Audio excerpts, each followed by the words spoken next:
Êtes-vous prêt à vous engager pour que le dessein de Dieu puisse se développer dans votre vie? Étudions ces quatre principes fondamentaux avec lesquels Moïse a dû faire face dans sa vie et adoptons-les dans nos vies pour pouvoir avoir une vie réussie en Christ et pouvoir faire en sorte que notre vie compte positivement pour le royaume de Dieu. Y découvrez pourquoi Dieu vous a créé, la raison de votre existence. Moïse est né hébreu et esclave, mais il a néanmoins été élevé dans un palais en tant que petit-fils de Pharaon. Moïse a donc eu une grande crise d'identité, il a dû décider s'il était juif ou s'il était égyptien, qu'il soit esclave ou membre de la royauté. Les conséquences de sa décision affecteraient le reste de sa vie. S'il choisissait d'être le petit-fils du Pharaon, il aurait alors la gloire, la fortune, une vie de luxe, une carrière prometteuse et l'héritage du trône. S'il choisissait d'être juif, alors il serait rejeté, méprisé, expulsé, humilié et vivrait une vie d'esclavage. Moïse a pris la bonne décision,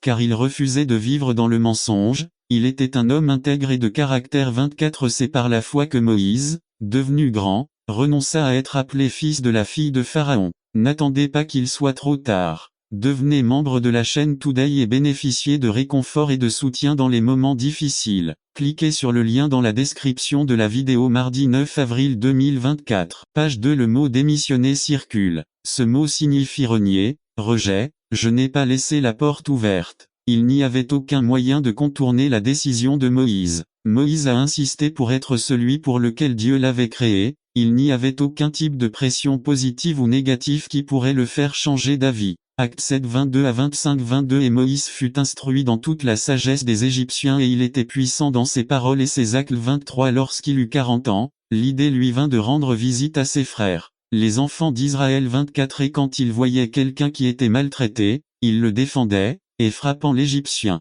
il vengeait l'opprimé. 25. Mais il pensait que ses frères comprenaient que Dieu leur donnerait la liberté par sa main, mais ils ne l'avaient pas compris de cette façon. NKJV. Moïse devait être le prochain pharaon d'Égypte, mais il est arrivé un moment dans sa vie où il a dû prendre la décision s'il allait être un Israélite ou un Égyptien. Moïse préféra s'identifier à son peuple et rejeta la renommée et le pouvoir que lui offrait l'Égypte. Moïse savait que Dieu avait un plan et un but pour sa vie et il a choisi la vie que Dieu avait pour lui. Dieu a un but pour votre vie, et il veut faire partie de ce but pour votre vie. Il vous aime tel que vous êtes. Le premier secret du succès est d'être qui vous êtes. N'essayez pas d'être comme les autres, arrêtez d'être quelqu'un que vous n'êtes pas. Lorsque vous comprendrez cela, vos maux de tête cesseront. Ne vous conformez pas aux autres, soyez vous-même. Découvrez dans quel but Dieu vous a créé. Dieu a créé Moïse pour être un leader et un libérateur. Pourquoi Dieu vous a-t-il créé? 2. Acceptez la responsabilité de votre vie. Vous devez arrêter de trouver des excuses et de blâmer les autres pour votre vie. Il faut prendre l'initiative. 25. Il préférait être maltraité avec le peuple de Dieu plutôt que de jouir des plaisirs éphémères à court terme du péché. Le mot préféré circule. Ce mot signifie préfixer, mettre avant, prioriser, choisir, opter pour. C'est votre décision si vous voulez avoir un impact positif pour le royaume de Dieu avec votre vie. C'est à vous de décider si vous êtes proche ou loin de Dieu, si vous lisez la Bible ou non, si vous priez ou non. C'est ta décision. Dieu vous a donné la liberté de prendre des décisions et les décisions que vous prendrez détermineront votre avenir. Moïse renonce au verset 24 et au verset 25 il choisit. Une action négative est suivie d'une action positive. Au verset 23, Dieu choisit Moïse quand il était bébé, mais au verset 24, Moïse choisit Dieu. 24. Par la foi Moïse, maintenant adulte. La maturité commence lorsque nous commençons à assumer la responsabilité de notre vie. Un signe de maturité est lorsque nous cessons de blâmer les autres et prenons la responsabilité de notre vie. C'était bien pour Moïse lorsqu'il était bébé de vivre selon la foi de ses parents, mais lorsqu'il est devenu adulte, il lui a fallu prendre sa propre décision. Ce sont trois vérités sur la vie. N'attendez pas qu'il soit trop tard. Devenez membre de la chaîne Today et bénéficiez de réconfort et de soutien dans les moments difficiles. Cliquez sur le lien dans la description de la vidéo. Mardi 9 avril 2024. Page 3. Personne ne peut vivre de l'engagement spirituel d'une autre personne. Personne ne peut imputer le cours de sa vie aux autres. Personne ne peut détruire votre vie à part vous-même. Vous devez assumer la responsabilité de votre propre vie. Vous devez choisir entre vivre pour Dieu ou continuer à vivre pour le monde. Y établissez des valeurs et des priorités dans votre vie si vous voulez que votre vie compte pour quelque chose de positif pour le royaume de Dieu. Vous devez résoudre le fait que c'est la chose la plus précieuse et la plus prioritaire de votre vie. Moïse a été très clair sur ses valeurs et ses priorités. 26. Il considérait l'opprobre adressé au Messie comme une richesse plus grande que les trésors de l'Égypte, parce qu'il avait les yeux rivés sur la récompense. Le mot « je considère » circule. Ce mot signifie penser, réfléchir, méditer, examiner, prendre en compte, peser, assister, juger. Établir des valeurs et des priorités dans votre vie ne se fait pas dans la précipitation. Vous devez vous asseoir et y réfléchir sérieusement. Moïse a évalué ce que l'Égypte avait à offrir et ce que Dieu avait à offrir. Il évaluait le plaisir temporel de l'Égypte et la bénédiction éternelle de Dieu. Et il a choisi Dieu. Ce que l'Égypte avait à offrir n'était pas comparable à la gloire offerte par Dieu. Beaucoup de gens n'ont pas évalué les valeurs et les priorités de leur vie et pour cette raison, ils échouent dans la vie. Ils ne savent pas pourquoi. 2. Ils ne savent pas où ils vont dans la vie. Ils ne savent pas quelle est la chose la plus précieuse et la plus prioritaire dans la vie. Vous devez établir des valeurs et des réconforts et de soutien dans les moments difficiles. Cliquez sur le lien dans la description de la vidéo mardi 9 avril 2024 page 2. L'habitude est un don de Dieu. Cela signifie simplement que tout ce que vous faites plus de 3 fois devient plus facile. Après 10 fois, c'est difficile d'oublier et après 18 fois, c'est une habitude. L'habitude est la clé du Créateur pour nous aider à réussir. Jésus vivait occupé. Il voyageait, priait pour les malades, enseignait, prêchait et s'adressait aux individus et aux foules. Il surveillait ses disciples et s'occupait de ceux qui le cherchaient. Son père n'aurait pas dû appeler Jésus du ciel sur Verizon. Allô, est-ce que tu m'écoutes? Bien. Non, Jésus a fait ce qu'il a fait par habitude. Cependant, en plus de se lever tôt ou de se lever tôt pour prier, il avait une coutume ou une habitude importante. Selon sa coutume, il se rendit à la synagogue. Selon sa coutume, il lisait les rouleaux de l'Ancien Testament. Luc 4:16. Daniel 6, dit Daniel priait 3 fois par jour. Psaume 119-164. Le psalmiste priait 7 fois par jour. Acte 27. Les disciples de Jésus se réunissaient le premier jour de chaque semaine pour adorer Dieu. Il existe évidemment des habitudes saines et des habitudes néfastes. Il y a des gens qui ont l'habitude de fumer et boire des boissons alcoolisées, regarder des films pornographiques, parler en mal des gens, arriver en retard, ne pas arriver, commencer et ne pas finir, parler plus que critiquer le travail de quelqu'un d'autre et ne rien faire. Question. Quelles habitudes avez-vous?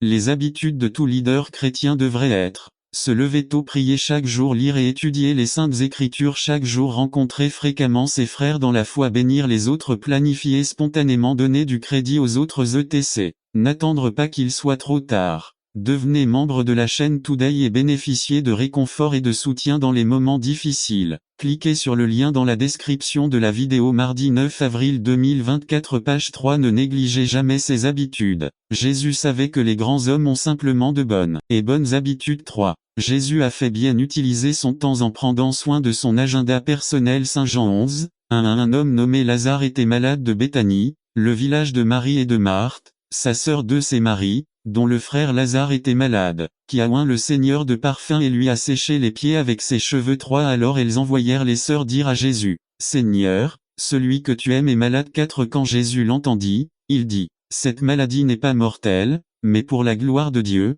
afin que le Fils de Dieu en soit glorifié. 5. Et Jésus aimait Marthe, sa sœur et Lazare. 6. Quand il apprit qu'il était malade, il resta encore 2 jours à l'endroit où il se trouvait. 7. Puis après cela, il dit à ses disciples: retournons en Judée. Jean 11, 21. Marthe dit à Jésus: Seigneur, si tu avais été ici, mon frère ne serait pas mort. Le temps ne peut pas être économisé et placé sur un compte bancaire spécial pour être dépensé plus tard. Vous êtes seulement autorisé à le dépenser, sagement ou bêtement, mais vous devez en faire quelque chose. Vous pouvez en profiter ou vous pouvez le gaspiller. En tant que chrétiens responsables, nous devons apprendre à gérer notre agenda avec soin tout en protégeant notre liste de priorités. Il y a des personnes ou des situations qui voudront nous écarter de notre chemin. Jésus ne l'a pas permis. Lazare, son ami proche, tomba malade. Marie et Marthe, ses 2 sœurs, envoyèrent dire à Jésus d'aller là où elles étaient car sa présence était urgente. Cependant, Jésus resta encore 2 jours à l'endroit où il se trouvait. Jean 11, 6. Ils étaient en colère. Si vous aviez été ici, mon frère ne serait pas mort, se plaignent-ils en le voyant arriver. Jésus a délibérément retardé son arrivée. Il a gardé son propre agenda. Je respecte fermement leur époque. Il n'a pas permis aux autres de l'éloigner de son chemin. Il a sauvegardé sa liste de priorités. Le leader chrétien doit éviter les distractions. Écrivez votre liste quotidienne de choses que vous devez faire. Protégez votre calendrier. Faites bon usage de votre temps comme Paul le recommande dans Éphésiens 5 15,16.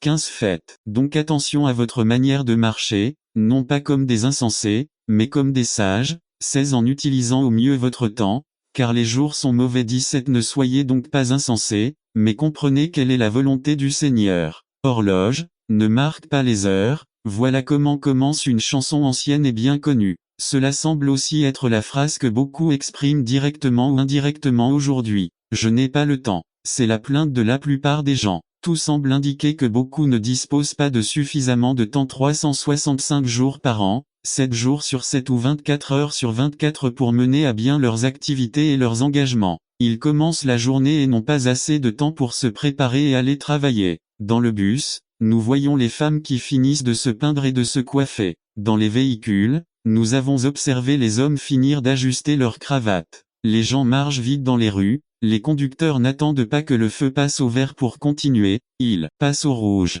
Les mères courent littéralement avec leurs enfants le matin pour qu'ils arrivent à l'heure à l'école. Dans les entreprises, on demande tout hier. De combien de temps avons-nous vraiment? N'attendez pas qu'il soit trop tard. Devenez membre de la chaîne Today et bénéficiez de réconfort et de soutien dans les moments difficiles. Cliquez sur le lien dans la description de la vidéo. Mardi 9 avril 2024 page 4 1 jour 24 heures 7 jours 168 heures 30 jours 724 heures 356 jours 8760 heures, 525 600. 31 536 000 secondes de l'année. Je ne comprends toujours pas pourquoi il y a des gens qui disent qu'ils n'ont pas assez de temps pour pouvoir travailler sur la construction. Il peut être qu'ils n'ont pas le temps ou il peut être qu'ils ne savent simplement pas comment utiliser ou bien coordonner le temps. Saviez-vous que vous avez le même temps que D.I. Graham, le même temps que Luis Papo-Leal avec une grosse pierre avec laquelle il a brisé la vitre de la voiture, les mains en sang à cause des coupures? L'homme a attrapé la femme qui criait et s'est jeté en la tenant à l'extérieur de la voiture.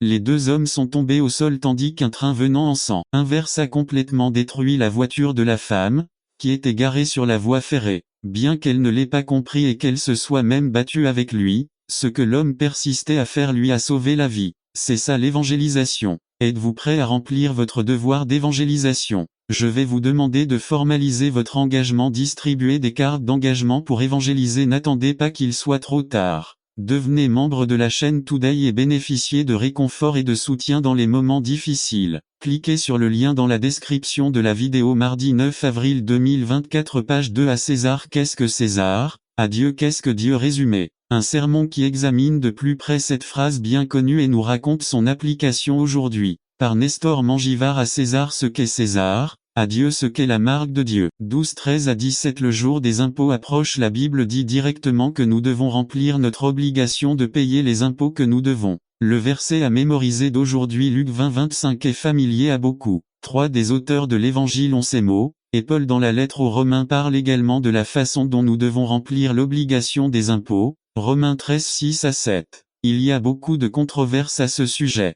Ce n'est pas quelque chose de nouveau. Si nous examinons l'histoire fiscale de ce pays et la manière dont elle est mise en œuvre aujourd'hui, nous pouvons comprendre certaines des raisons des controverses de plusieurs des fondateurs de ce pays, pour la plupart chrétiens, étaient opposés à l'idée d'imposer trop d'impôts au peuple. Ils ont mené une révolution pour des impôts inférieurs à ce que nous payons aujourd'hui. Une famille paie généralement environ 40% de ses revenus en impôts. Cela inclut les impôts fédéraux, étatiques, locaux, de vente, etc. De nombreux impôts paient pour des choses que nous, chrétiens, savons être. Ils sont contraires aux enseignements de la Bible. Même le système de déduction fonctionne contre la famille et contre les personnes qui veulent vivre une vie chrétienne. Sont pénalisés ceux qui sont mariés, les mères qui restent au foyer pour s'occuper de leurs enfants, celles qui mettent leurs enfants dans des écoles chrétiennes. Est-ce une contradiction? Examinons ce qui se passait d'un peu plus près pour comprendre ce que Jésus a dit, le contexte dans lequel il l'a dit et quel sens cela a pour nous. Le fondement. Lisons Marc 12 13 à 17. Il est important que nous comprenions le contexte de ce qui se passait. 1. Jésus était sur le terrain du temple, apportant divers enseignements. 2. Les pharisiens et les hérodiens se réunirent pour lui tendre un piège. Les hérodiens soutenaient fortement le roi Hérode ainsi que les Romains. Les pharisiens n'aimaient pas le gouvernement romain, N'attendez pas qu'il soit trop tard. Devenez membre de la chaîne Today et bénéficiez de réconfort et de soutien dans les moments difficiles. Cliquez sur le lien dans la description de la vidéo. Mardi 9 avril 2024 page 1 Mais ils l'ont toléré tant qu'il ne dérangeait pas les choses qu'ils contrôlaient. Ces deux groupes n'avaient rien en commun, sauf qu'ils n'aimaient pas Jésus. Les deux choses qui peuvent unir des personnes opposées sont l'amour et la haine. 3. La question de la parésie était une de ces impasses. S'il disait non, il était qualifié de rebelle contre Rome. S'il disait oui, les gens seraient mécontents. Les gens n'ont jamais aimé payer des impôts, surtout à un conquérant que fait Jésus. Il va au fond de la situation, leur hypocrisie. Il leur demande une monnaie romaine, il les interroge sur l'image et l'inscription, il leur donne un enseignement qu'ils ne peuvent contredire sans se sombrer. Il est important de comprendre que c'était contre la loi des Juifs qui avaient des images. Nous devons également comprendre qu'à cette époque, et même aujourd'hui, seul un gouvernement valide pouvait imprimer de la monnaie destinée à être utilisée dans un pays. Accepter l'argent et les impôts de quelqu'un d'autre, c'est accepter le commandement de quelqu'un d'autre. Mais ils étaient dans le temple et ils apportèrent des pièces de monnaie avec l'image de César dessus. J'imagine que lorsque Jésus a attiré leur attention sur cette question de pièces de monnaie, ils sont tous devenus pâles. Parce que probablement chacun d'eux a apporté ses pièces. Et même les pharisiens étaient prêts à recevoir les avantages que Rome apportait et à faire des affaires en utilisant la monnaie romaine, surtout pendant les périodes de célébration. Il aurait pu voir cela se terminer par rendre à César ce qui est à César et cela aurait quand même été un énorme enseignement. Mais il a également ajouté et donné à Dieu ce qui est à Dieu. La pièce de monnaie romaine la plus courante à cette époque, le denier, portait sur une face l'inscription Auguste Tibère César, fils du divin Auguste, et sur l'autre face le grand prêtre de la nation romaine. Ouah, quel message fort! Et cela de la part d'un homme qui était un fils adoptif. Cela me rappelle une autre pièce. Celui qui a été perdu, même s'il était également réalisé avec l'image d'un roi. Cela me rappelle une autre adoption. Nous aussi, nous avons été créés à l'image d'un roi. Le Christ est venu pour qu'à l'image qui nous a été imprimée, nous puissions ajouter l'expression fils du divin roi de l'univers et pour que nous soyons une nation de prêtres. Donner à Dieu les choses qui appartiennent à Dieu devrait nous rappeler que si je suis un enfant de Dieu, toute ma vie lui appartient. Lorsque vous remplissez les formulaires fiscaux, traitez-vous comme quelqu'un créé à son image. Eh bien, nous ne pouvons vraiment pas séparer ce que nous faisons dans les affaires ou à l'école de ce que nous faisons ici, à l'église ou à la maison. Ceux qui tentent de le faire reçoivent le même titre que Jésus a donné à ces hommes hypocrites. Si vous avez reçu Christ, vous devez être comblé dans vos obligations et vous assurer que vous donnez à Dieu ce qui lui appartient. N'attendez pas qu'il soit trop tard. Devenez membre de la chaîne Today et bénéficiez de réconfort et de soutien dans les moments difficiles. Cliquez sur le lien dans la description de la vidéo. Mardi 9 avril 2024 page 2 Avez-vous besoin de démontrer son image dans votre vie? Avez-vous besoin d'agir en tant que fils du roi et prêtre? Avez-vous besoin de la résurrection du Christ? On peut lire que les deux maris allèrent à l'aube voir le tombeau et trouvèrent l'ange leur disant de ne pas avoir peur et que Jésus était ressuscité. Ils allaient annoncer la nouvelle aux disciples avec crainte et joie lorsque Jésus leur apparut et leur dit « N'ayez pas peur ». Ce chapitre nous dit également que même après la résurrection, les dirigeants juifs voulaient détruire Jésus en payant pour répandre de fausses rumeurs. Lisons Matthieu 28 16 à 20, 2000 ans après que Jésus a donné ce commandement, nous voyons que le résultat de l'œuvre des disciples est qu'il existe des milliers d'églises chrétiennes et des millions de personnes qui ont reçu Christ, ont été baptisées et cherchent à prendre et suivre ses commandements. L'Église du Christ est vivante. Nous allons utiliser l'acrostiche vie pour voir quelques enseignements que Jésus vous a laissés et nous donne dans ces versets. Vision, Jésus a vu le potentiel des disciples, il a vu où ils allaient. N'attendez pas qu'il soit trop tard. Devenez membre de la chaîne Today et bénéficiez de réconfort et de soutien dans les moments difficiles. Cliquez sur le lien dans la description de la vidéo. Mardi 9 avril 2024 page 1 Il a vu ce qu'il pouvait réaliser. Il est important que chaque chrétien et chaque église connaisse sa vision. Inspiration, Christ ressuscité. De quelle inspiration supplémentaire avez-vous besoin, Sylvie? Alors tout ce qu'il a promis est vrai. Pour les inspirer encore plus, il s'approche d'eux et leur dit tout pouvoir est donné au ciel et sur terre. Il est important que vous trouviez votre inspiration non seulement dans les paroles du pasteur, pas seulement dans les livres de bons auteurs, non seulement dans ce que les autres vous disent, mais dans les paroles du Seigneur Jésus, dans la relation que vous entretenez avec lui et dans l'amour que vous savez qu'il vous a montré.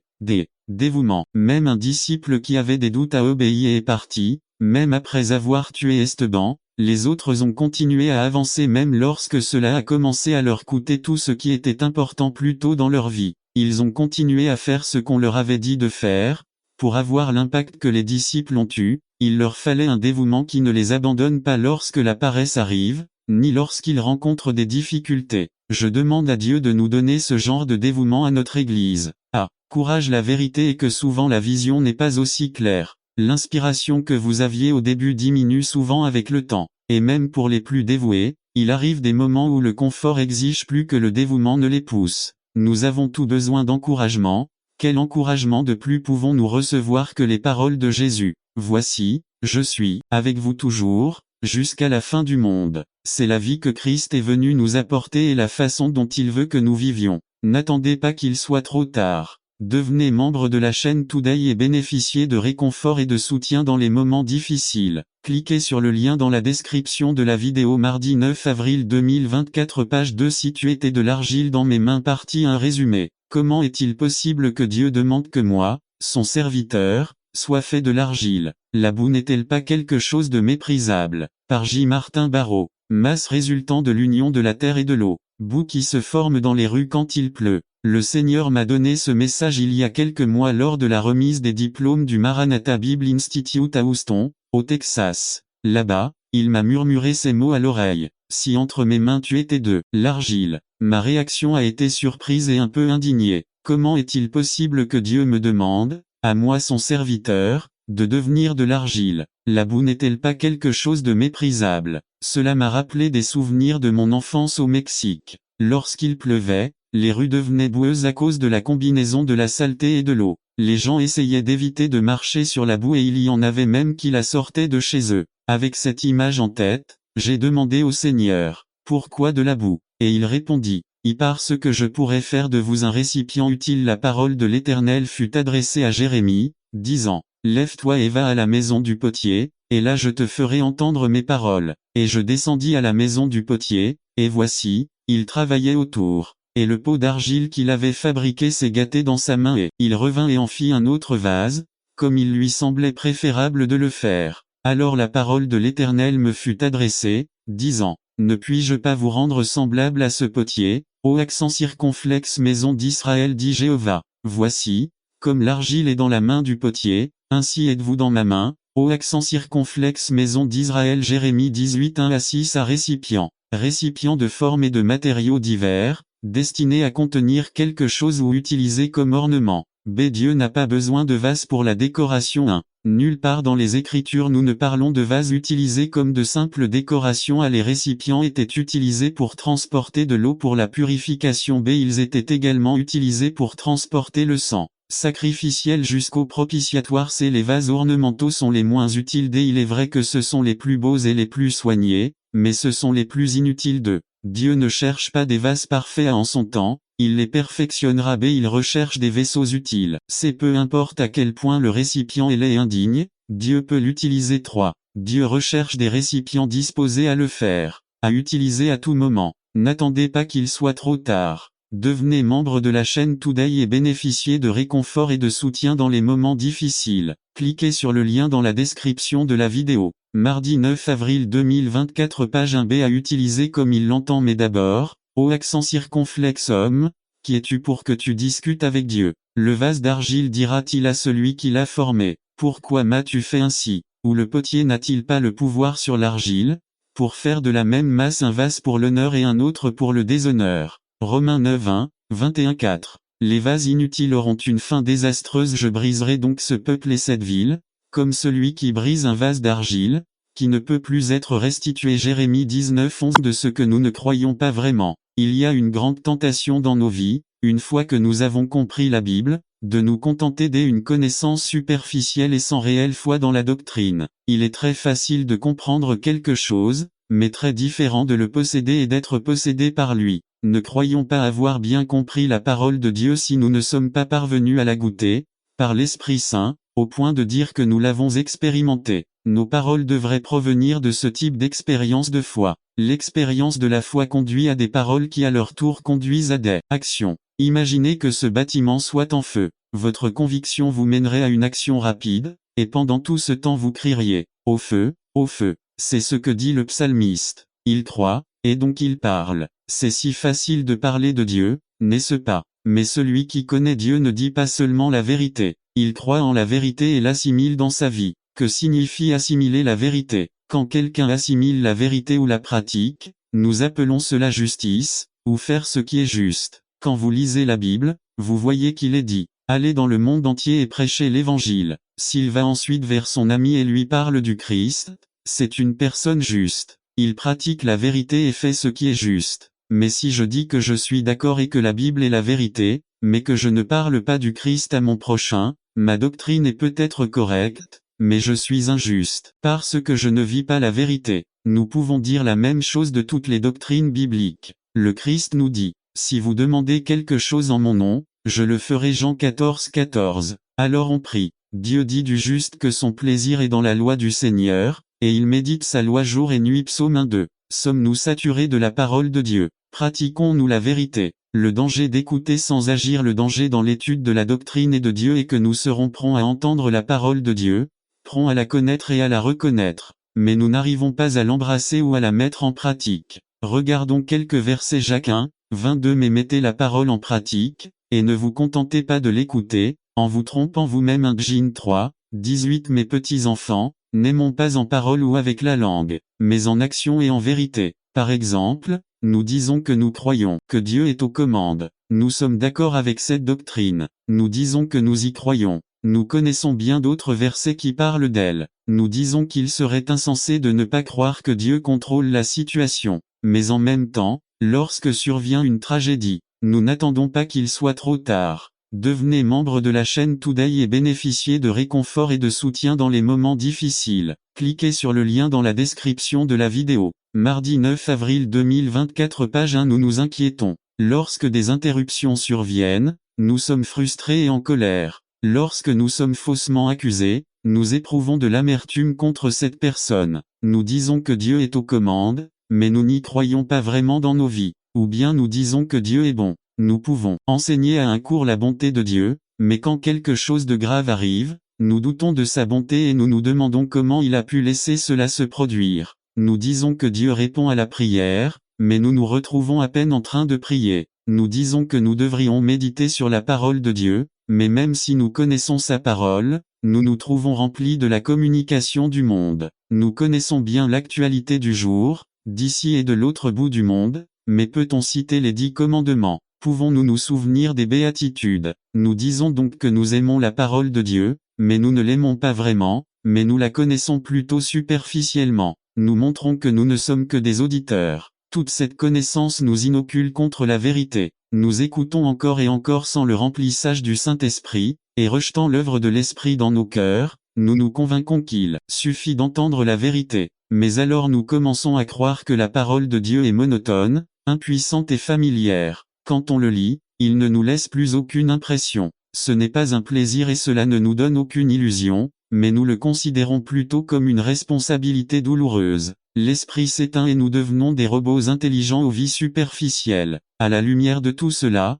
permettez-moi de répéter ma proposition avant de regarder notre texte. Proposition. La connaissance de Dieu est le plus grand danger pour l'homme lorsqu'elle n'est pas assimilée pratique dans nos vies pour la gloire de Dieu. Examinons maintenant notre texte dans Matthieu 5. Ici, le Seigneur parle à ses disciples et compare la justice superficielle et plastique à celle qui naît d'une profonde conviction que Dieu est vrai. Cette conviction se manifeste dans une vie qui reflète la gloire de Dieu. Regardons notre texte. Matthieu 5, 16 à 20. Que votre lumière brille devant les hommes, afin qu'ils voient vos bonnes œuvres et glorifient votre Père qui est aux cieux. 17. Ne pensez pas que je sois venu pour abolir la loi ou les prophètes. Je ne suis pas venu pour abroger, mais pour accomplir. 18. Car en vérité, je vous le dis, jusqu'à ce que le ciel et la terre soient passés, pas un iota ni un seul trait ne passera de la loi, jusqu'à ce que tout soit accompli. 19. C'est pourquoi quiconque enfreint l'un de ces moindres commandements et enseigne aux hommes ainsi sera appelé le plus petit dans le royaume des cieux, mais quiconque les pratique et les enseigne sera appelé grand dans le royaume des cieux. 20. Car je vous le dis, si votre justice n'est pas plus grande que celle des scribes et des pharisiens, vous n'entrerez pas dans le royaume des cieux. Justice superficielle. Au verset 20, le Christ exige que la vraie justice dépasse la justice des pharisiens, les grands chefs religieux de son temps. Alors voyons leur justice. Nous constaterons que c'est très superficiel et extérieur. Nous observerons les caractéristiques suivantes. 1. La justice superficielle n'existe que dans les mots. Cela n'avait aucune importance pour les pharisiens que leur vie soit en contradiction avec leurs paroles. Seuls les mots comptaient. Autrement dit, tant que sa doctrine était fondamentalement correcte, rien. 8.3. Dieu a la bonne perspective au milieu de notre bataille. Pendant que nous sommes dans ce processus, Dieu voit le résultat glorieux de notre lutte dans l'adversité. N'attendez pas qu'il soit trop tard. Devenez membre de la chaîne Today et bénéficiez de réconfort et de soutien dans les moments difficiles. Cliquez sur le lien dans la description de la vidéo. Mardi 9 avril 2024 page 4 Isaïe 55, 8 Car mes pensées ne sont pas vos pensées, et vos voix ne sont pas non plus mes voix, dit l'Éternel. 4. Dieu a des promesses en force pour nous, quand le temps sera accompli, elles s'accompliront. 2 Corinthiens 1, 20 Parce que toutes les promesses de Dieu sont en lui oui, et en lui amen au milieu de l'adversité. Vous découvrirez 4 choses sur vous-même. 1. Vous découvrirez quelle est votre perception de Dieu. Père, patron, général d'armée. 2. Vous découvrirez vos propres forces et faiblesses. 3. Vous découvrirez quelles sont vos priorités: famille, église, ministère, profession, travail, argent, études. 4. Vous découvrirez à quel point vous avez grandi et mûri dans tout le processus de l'adversité. Conclusion. Dieu veut un peuple éprouvé. Dieu veut que son peuple apprenne à vivre et à réussir malgré l'adversité, qui se sont révélés plus forts après l'adversité, avec une détermination inébranlable, définitive et ferme dans votre décision au service de Dieu. Dans le livre Springs in the Wilderness, Madame Charles Cowan a écrit à la page 315. Il y en a sûrement certains parmi vos amis vers qui vous vous tournez dans les moments d'épreuve et d'erreur. Ils semblent toujours dire le bon mot ou donner les conseils que vous souhaitez. Cependant, on se rend parfois compte du prix qu'ils ont dû payer avant de devenir aussi habiles à panser les blessures et à sécher les larmes. Si l'on examinait le passé de leur histoire, on constaterait que ce sont eux qui ont le plus souffert. Ils ont vu la coupe dorée de la joie se briser à leurs pieds et son contenu se répandre. Ils ont résisté aux marées descendantes et au coucher de soleil de midi, mais tout cela a été nécessaire pour en faire des infirmières, des médecins et des prêtres des hommes. La souffrance est rude et difficile à supporter, mais sous lui, il cache une discipline, une éducation et des possibilités qui non seulement élèvent notre noblesse, mais nous perfectionnent également pour aider les autres. Ne soyez pas en colère, ni impatient, et n'attendez pas durement que les souffrances passent, mais tirez-en tout ce que vous pouvez pour vous-même et pour servir votre génération. Psaume 34, 19 Nombreuses sont les afflictions du juste, mais il le fera, délivre-le de tous. Jéhovah, n'attendez pas qu'il soit trop tard. Devenez membre de la chaîne aujourd'hui et obtenez du réconfort et du soutien dans les moments difficiles. Cliquez sur le lien dans la description de la vidéo. Mardi 9 avril 2024 page 5 Le chemin, la vérité et la vie résumée. Avoir la connaissance de Dieu à travers son Fils Jésus, c'est connaître la vérité. Par Manuel Amparo. Le chemin de la vérité et de la vie. Saint Jean 14:6 Saint Jean 14:6 Jésus a dit à lui: Je suis le chemin, la vérité et la vie, personne ne vient au Père que par moi. Genèse 5, 21-24. Enoch le chemin, et en conséquence Dieu l'a suivi beaucoup avec Dieu, qu'il était plus proche de Dieu que de sa propre maison, et en conséquence Dieu lui a dit: Allons chez moi. Mieux B. Après avoir engendré Mathusalem, il a marché 300 ans. C'est les bénédictions des enfants. À travers nos enfants, nous devons comprendre l'amour de Dieu dans une plus grande dimension. De Jude 14,15 Paroles prononcées par Enoch avant d'être transféré à. Il parlait de la seconde venue du Christ. B. Prophète du jugement après 1000 ans. 2. Je suis le chemin, la vérité et la vie. 1. La vérité. A. Qu'est-ce que la vérité? Dit Pilate. B. Proverbe 23-23 Achetez la vérité et ne la vendez pas. Sagesse, instruction et compréhension. C. Pilate a vendu la vérité de peur de perdre son influence dans le monde. 1 B. Jean 8:32 Et vous connaîtrez la vérité, et la vérité vous affranchira. Tout être humain qui ne connaît pas et ne pratique pas la vérité est esclave du péché. B. Avoir la connaissance de Dieu à travers son Fils Jésus, c'est connaître la vérité. C'est beaucoup croient pouvoir se gouverner eux-mêmes. D. La connaissance de Dieu en Jésus nous libère de l'esclavage du péché et enseignons-nous la voie à nos enfants. F. À quoi perdons-nous du temps au lieu d'apprendre la voie et de l'enseigner à nos enfants? Illustration. Les 6 mouches dans le biberon du garçon, 3 coincées dans le miroir et 3 collées au biberon. N'attendez pas qu'il soit trop tard. Devenez membre de la chaîne Today et bénéficiez de réconfort et de soutien dans les moments difficiles. Cliquez sur le lien dans la description de la vidéo. Mardi 9 avril 2024, la page 1 est venue du pape. 3 femmes et 3 hommes. Il y a 3 choses que les enfants qui viennent sur cette terre voient et font: le miroir égal à les modes, et les bouteilles égales à ce qui est égal aux hommes. Ils ne boivent pas pour vivre mais vivent pour boire. Je suis le chemin, la vérité et la vie. 1. La vie 1b. Proverbe 4:23. Gardez votre cœur par-dessus tout, parce que la vie en découla. Il y a beaucoup de choses dans le monde que vous et moi aimons sauver, mais il y a une chose dont dépend notre vie éternelle, ou notre mort éternelle. Qu'est-ce que Jésus a dit à cet homme souillé? C'est des choses qui viennent du cœur. 1 Jean 10:10. Je suis venu pour qu'ils aient la vie, et qu'ils l'aient en abondance. La vie que Jésus nous offre est pleine et abondante. Mais il y a beaucoup de voleurs qui ont volé la parole de Dieu et qui ont causé la mort et la destruction chez les êtres humains qui les écoutent. 1er Deutéronome 30:19. J'en prends aujourd'hui à témoin contre vous les cieux et la terre. J'ai mis devant toi la bénédiction et la malédiction. Choisissez donc la vie, afin que vous et vos descendants viviez. Les cieux et la terre témoignent contre les êtres humains qui ne choisissent pas la bénédiction de la vie manifestée en Jésus-Christ. Les cieux et la terre témoignent que pas un seul J ni un seul titre de la loi ne sera changé. Dieu ne force pas la conscience de l'être humain, il veut que nous choisissions nous-mêmes, mais il mentionne d'abord la bénédiction et nous conseille de choisir la vie. Il y a un témoin sur terre et au ciel, l'échelle que Jacob a 10 dans une série d'études bibliques pour donner de l'importance au sabbat. Les évangélistes l'utilisent dans leurs diapositives pour montrer l'importance du 4e commandement. 1. Bien que nous considérions que le sabbat a sa place sacrée et jouera un rôle important dans les événements finaux de ce monde et qu'il est vrai que quiconque enfreint un commandement est blâmé par tous, le contexte dans lequel Jacques a dit les mots suivants ne fait pas référence au sabbat, Jacques 2:10. Car quiconque observe toute la loi mais commet une offense sur un seul point, c'est qu'il l'a rendu coupable de tous deux. Quel est le contexte? Nous devons reconnaître que le point central ici est contre le favoritisme envers ceux qui ont de l'argent ou du pouvoir. Ce favoritisme manifesté au niveau local ou même au niveau confessionnel ou administratif dans une organisation ou une église chrétienne. La responsabilité devient encore plus aiguë pour ceux d'entre nous qui ont l'intention de garder les commandements de Dieu et d'avoir la foi de Jésus. 3. Dans notre cas, nous pouvons observer le sabbat, mais si nous enfreignons cet aspect de la loi, nous sommes également accusés d'avoir enfreint non seulement le sabbat, mais aussi le reste des commandements. J'ai entendu des objections à cette position disant que Jacques n'avait pas l'intention d'élever ce commandement du favoritisme au niveau des 10 autres commandements de la loi morale d'Exode 20 ou de Deutéronome 5. 1. Je reste ferme dans ma position que Jésus et Jacques ils mettent cela au même niveau que les autres commandements, puisque Dieu et le prochain font toute la loi. Dans 2:11, Jacques prend 2 des 10 commandements comme illustration. Il est intéressant qu'il utilise les 2 que le christianisme considère comme les pires et les met sur un pied d'égalité avec le péché de favoritisme, car celui qui a dit « Ne commettez pas d'adultère » a aussi dit « Ne commettez pas de meurtre ». Et si vous ne commettez pas d'adultère, mais que vous commettez un meurtre, vous êtes devenu un transgresseur de la loi. 3. Comment Jacques appelle-t-il celui qui commet un adultère et celui qui tue quelqu'un? Confracteur à la loi. D'accord. Comment Jacques appelle-t-il ceux qui font preuve de respect envers les personnes, ceux qui font preuve de partialité?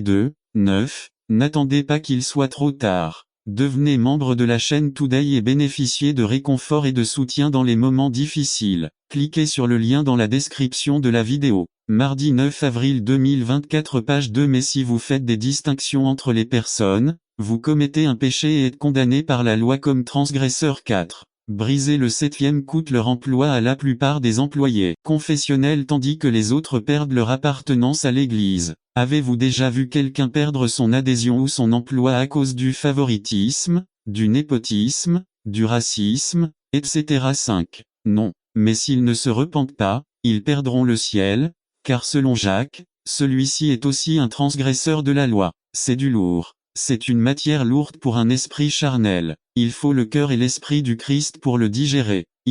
Conclusion à adultère, meurtrier, transgresseur du sabbat et favoritisme, népotisme, racisme, etc. Jacques met tout cela sur le même plan. Transgresseur de la loi. 1. Les auteurs du Nouveau Testament considéraient la discrimination ou le fait de favoriser une personne plutôt qu'une autre comme un péché grave. Galates 3 27-28 affirme que car tous ceux d'entre vous qui ont été baptisés en Christ ont revêtu Christ. Il n'y a plus ni juif ni grec, il n'y a plus ni esclave ni libre, il n'y a plus ni mâle ni femelle car vous êtes tous un en Jésus-Christ. 3. Dans Colossiens 3:11, saint Paul affirme que les barrières entre juifs et grecs, circoncis et incirconcis, analphabètes et instruits, esclaves et libérats, ont été brisées, voire Éphésiens 2:11-22 pour savoir comment ces barrières continuent de subsister pour ceux qui n'ont pas Christ. B. La destinée du transgresseur, dit Jacques, est un jugement sans miséricorde. 2:13. Santiago pointe du doigt ceux qui agissent de la sorte. 2:13. Car un jugement sans miséricorde sera rendu à celui qui ne fait preuve d'aucune miséricorde, et la miséricorde se glorifie contre le jugement. C'est le côté négatif de la béatitude de Matthieu 5:7. Bienheureux les miséricordieux car ils obtiendront miséricorde d'eux. Ceux qui ne sont pas miséricordieux envers les plus défavorisés de la société ou de l'Église ne peuvent pas attendre la miséricorde de Dieu, même s'ils ont prêché au nom du Christ, suscité des églises pour sa gloire. Voir Matthieu 25:44. 46:3. Les enseignements de Jésus dans les évangiles mettent l'accent sur le caractère de Dieu qui offre gratuitement sa miséricorde à ceux qui la demandent, tandis qu'en même temps cette miséricorde se retire lorsque ceux qui la reçoivent n'agissent pas de la même manière envers leurs semblables. Voir Matthieu 18:23-35-4. Jacques dépeint Dieu comme un juge qui siège pour juger le transgresseur qui a fait preuve de favoritisme envers une certaine personne ou un certain groupe de personnes. Mais Dieu veut que la miséricorde triomphe du jugement. Jacques 2:13-5. Pour Santiago, la partialité manifestée en faveur d'un groupe au détriment de l'autre est un péché. Celui qui commet de tels péchés est considéré comme un transgresseur de la loi. 2:9. L'argument de C. James est que dans l'Église du Christ, il ne peut y avoir aucune discrimination en matière de race, de nationalité, de classe sociale, de sexe, de couleur de peau, etc. Cet enseignement est aussi pertinent aujourd'hui, et peut-être même plus, qu'à l'époque de Jacques et de Paul. N'attendez pas qu'il soit trop tard. Devenez membre de la chaîne Today et bénéficiez de réconfort et de soutien dans les moments difficiles. Cliquez sur le lien dans la description de la vidéo. Mardi 9 avril 2024, page 3. Le problème persistant du favoritisme, des préjugés et du népotisme qui montre, plus souvent que nous le souhaiterions, son visage laid dans les églises et les organismes administratifs, perdurera peut-être jusqu'au retour de Jésus. La plupart du temps, ces favoritismes prennent des formes subtiles, mais ils finissent de bronzer et de les jeter dans un endroit où elles furent emmenées à la mer morte, où elles furent enterrées. Les cendres empêchaient le feu de brûler, elles l'éteignaient. Le bronze est le type de notre humanité et les cendres sont les choses qui éteignent le feu du Saint-Esprit dans nos vies. Chaque matin, nous avons besoin de renouveler notre esprit, d'éliminer tout ce qui gêne et qui peut éteindre le feu. Ensuite, de l'encens était déposé sur l'autel à l'intérieur du lieu saint. L'encens est un symbole de prière. Cela se faisait le matin et l'après-midi. 2 mains pleines d'encens étaient placées dans la coupe et le prêtre faisait sonner la coupe avec l'anneau qu'il portait. Cela sonnait comme une cloche qui sonnait, appelant au culte, rendant public son travail sacerdotal. Dans la typologie, les prières sont comparées à l'encens. Je n'ai pas le temps de m'arrêter et d'expliquer la symbolique des 11 espèces utilisées et des 11 types de prières mentionnés dans la Bible. Ensuite, de l'huile a été mise sur le chandelier à 7 branches. Le fait d'avoir 7 bras est très significatif. 7 continents dans le monde. L'huile utilisée était celle des prémices, car les olives étaient pressées 4 fois pour en extraire toute l'huile. Le premier était sanctifié pour Jéhovah, le deuxième pour l'éclairage des maisons, le troisième pour la cuisine et le quatrième pour les médicaments. La première chose dans notre vie doit être pour Dieu. Il est intéressant de noter que les mèches des candélabres étaient fabriquées à partir des vieux vêtements des prêtres. Le sacrifice était offert le matin et le soir. Le sacrifice continue. Nous devons nous souvenir du sang de l'agneau de Dieu pour l'appliquer dans notre vie matin et soir avant de nous coucher. Il y a tellement de choses à retenir de tout ce qui a été fait dans le culte, mais avec ce peu, je pense que vous pouvez voir l'importance de tout. Leurs parents avaient cessé de leur enseigner l'importance de ces rites et ils étaient devenus justement cela, des rites et non une forme de culte. Les parents doivent dire la vérité à leurs enfants, mais aussi leur expliquer comment cela s'applique à la vie de tous les jours. Il n'y a pas d'autre alternative. Christ est le seul chemin vers le ciel et le salut est impératif. Le salut doit être gardé quotidiennement avec crainte et tremblement. Beaucoup de gens disent qu'ils ne veulent pas forcer leurs enfants à accepter une religion, disent-ils.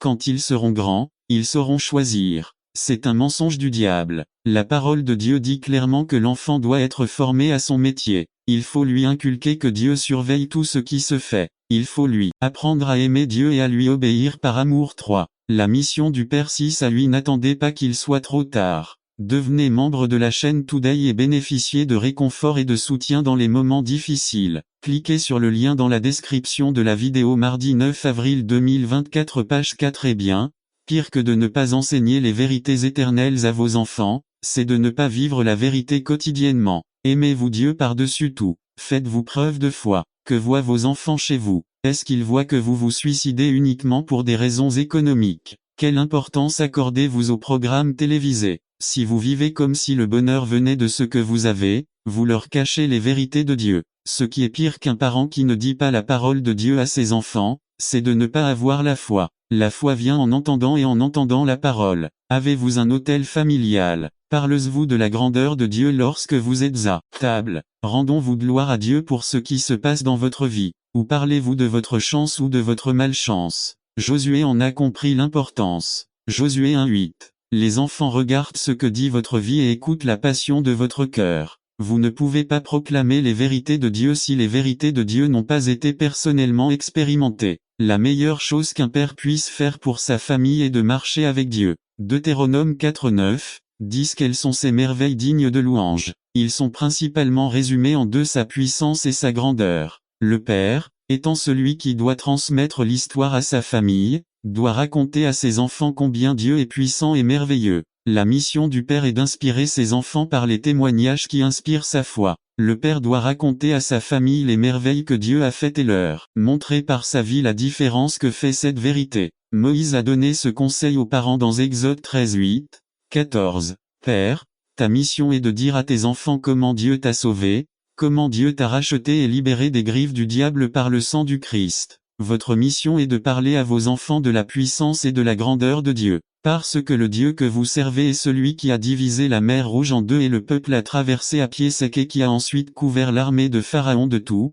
chevaux et chars. Votre Dieu est celui qui a accompagné le peuple pendant 40 ans dans le désert, comme une colonne de feu la nuit et une nuée le jour, qui a fait couler l'eau du rocher. Votre Dieu est celui-là même qui a arrêté le soleil et la lune pendant presque une journée entière, le même qui a fait tomber le feu du ciel et a consommé le sacrifice et a même léché l'eau. Votre Dieu est celui qui a vaincu le diable, la maladie et la mort, par son sacrifice et sa résurrection. Votre Dieu est celui qui fait aujourd'hui alliance avec nous, ses enfants, disant que par la même puissance qui a ressuscité Christ d'entre les morts, il nous a fait asseoir dans les lieux célestes avec Jésus-Christ, pour nous montrer les richesses abondantes de sa grâce. Votre Dieu est celui qui soutient les choses et fait tourner les planètes sans quitter leur orbite, celui qui fait que les lois de la nature s'accomplissent, celui qui a raconté à la mer votre courage jusqu'à présent. Ceci est votre Dieu et vous devez annoncer-la à vos enfants. Les enfants aiment entendre des histoires sur la grandeur et la puissance de Dieu.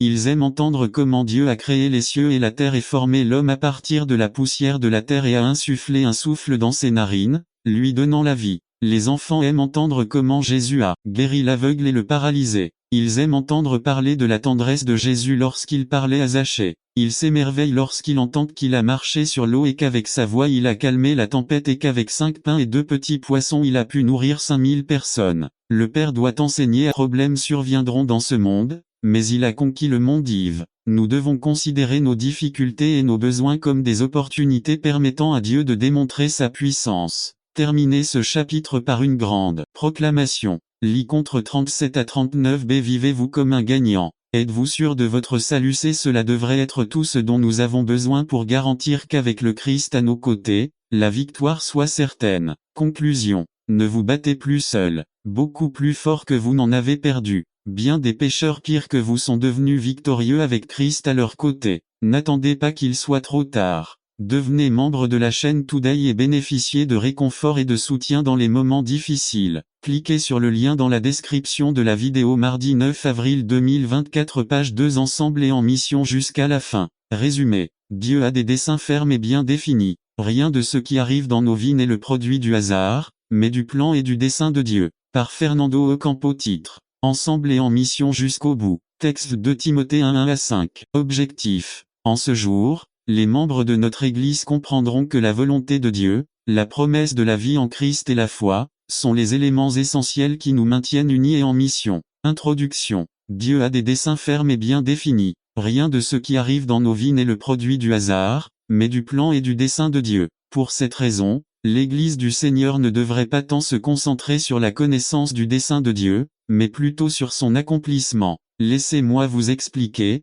Parfois nous passons la plupart de notre temps à chercher des confirmations sur tel ou tel sujet, au lieu d'agir. Encore une fois, nous sommes à 58 jours de la fin de cette année. De grandes choses arrivent pour notre congrégation. Nous attendons ce que Dieu est sur le point de faire. Le moment est donc venu de se réveiller et d'agir. Le moment est venu d'unir nos dons, nos talents, nos compétences, nos efforts et nos ressources, pour faire avancer la vision et la mission qui nous ont été confiées. Nous ne pourrons jamais atteindre nos buts et objectifs si nous ne travaillons pas ensemble. Alors, soyons d'accord. Chacun de nous est important et clé dans ce que Dieu va faire. C'est pourquoi il est essentiel que nous comprenions, définitivement, quels éléments nous motivent à rester ensemble et en mission jusqu'au bout. Transition. Qu'est-ce qui nous motive à rester ensemble et en mission jusqu'au bout? Nous trouverons la réponse à cette question dans le texte que nous lirons dans 2 Timothée 1:1-5. 1. La volonté de Dieu. Le facteur le plus solide de notre unité et de la mission qui nous a été confiée v. 1 Paul, apôtre du Christ Jésus par la volonté de Dieu LSG. Oui, nous revenons encore à travers le thème incontournable de la volonté de Dieu. Mais ma bien-aimée, nous ne pouvons pas ouvrir la parole de Dieu sans échapper à sa volonté. Chaque mot, chaque verset, chaque chapitre et chaque livre sacré contient dans ses archives la volonté du Créateur. La volonté de Dieu est l'assurance et la crédibilité que nous sommes dans le royaume, non pas par notre propre choix, mais par la volonté de Dieu. C'est ce que dit la Bible dans Jacques 1:18. De sa propre volonté, il nous a fait naître par la parole de vérité. N'attendez pas qu'il soit trop tard. Devenez membre de la chaîne Today et bénéficiez de réconfort et de soutien dans les moments difficiles. Cliquez sur le lien dans la description de la vidéo. Mardi 9 avril 2024 page 1. Nous sommes là où nous sommes par la volonté de Dieu, nous sommes ce que nous sommes aujourd'hui par la volonté de Dieu. Par conséquent, rien, si ce n'est la puissante conviction que, par la volonté de Dieu pour nos vies, ne peut faire de chacun de nous les ministres d'une nouvelle alliance, des hommes et des femmes consacrés et voués au service de Dieu, et cela au-dessus de toute circonstance et même de nous-mêmes. C'est pourquoi l'apôtre proclame son apostolat et son appel au ministère divin comme un produit de la volonté de Dieu. Cela nous rappelle que si vous avez été ou serez mis au défi de servir ensemble dans notre Église, ce n'est pas parce que vous avez simplement répondu à notre enquête, ou parce que vous avez les compétences requises, ou parce que le pasteur ou certains diacres vous aiment. Si vous êtes interpellé, c'est parce que nous avons prié à l'oratoire, dans la chaîne de prière les lundis et mercredis pour que Dieu mette dans votre cœur à la fois le vouloir et le faire pour sa bonne volonté. La partie la plus louable de la vie de chaque croyant est la soumission à cette bonne volonté, c'est-à-dire qu'elle est dans son essence pleine de bonté et que c'est ce qui donne un but à la vie. La volonté de Dieu plaît, elle produit la complaisance, elle apporte le contentement. La volonté de Dieu est parfaite, c'est-à-dire qu'elle est excellente et conforme au dessein de Dieu. C'est donc le facteur le plus solide de notre unité et de la mission qui nous a été confiée.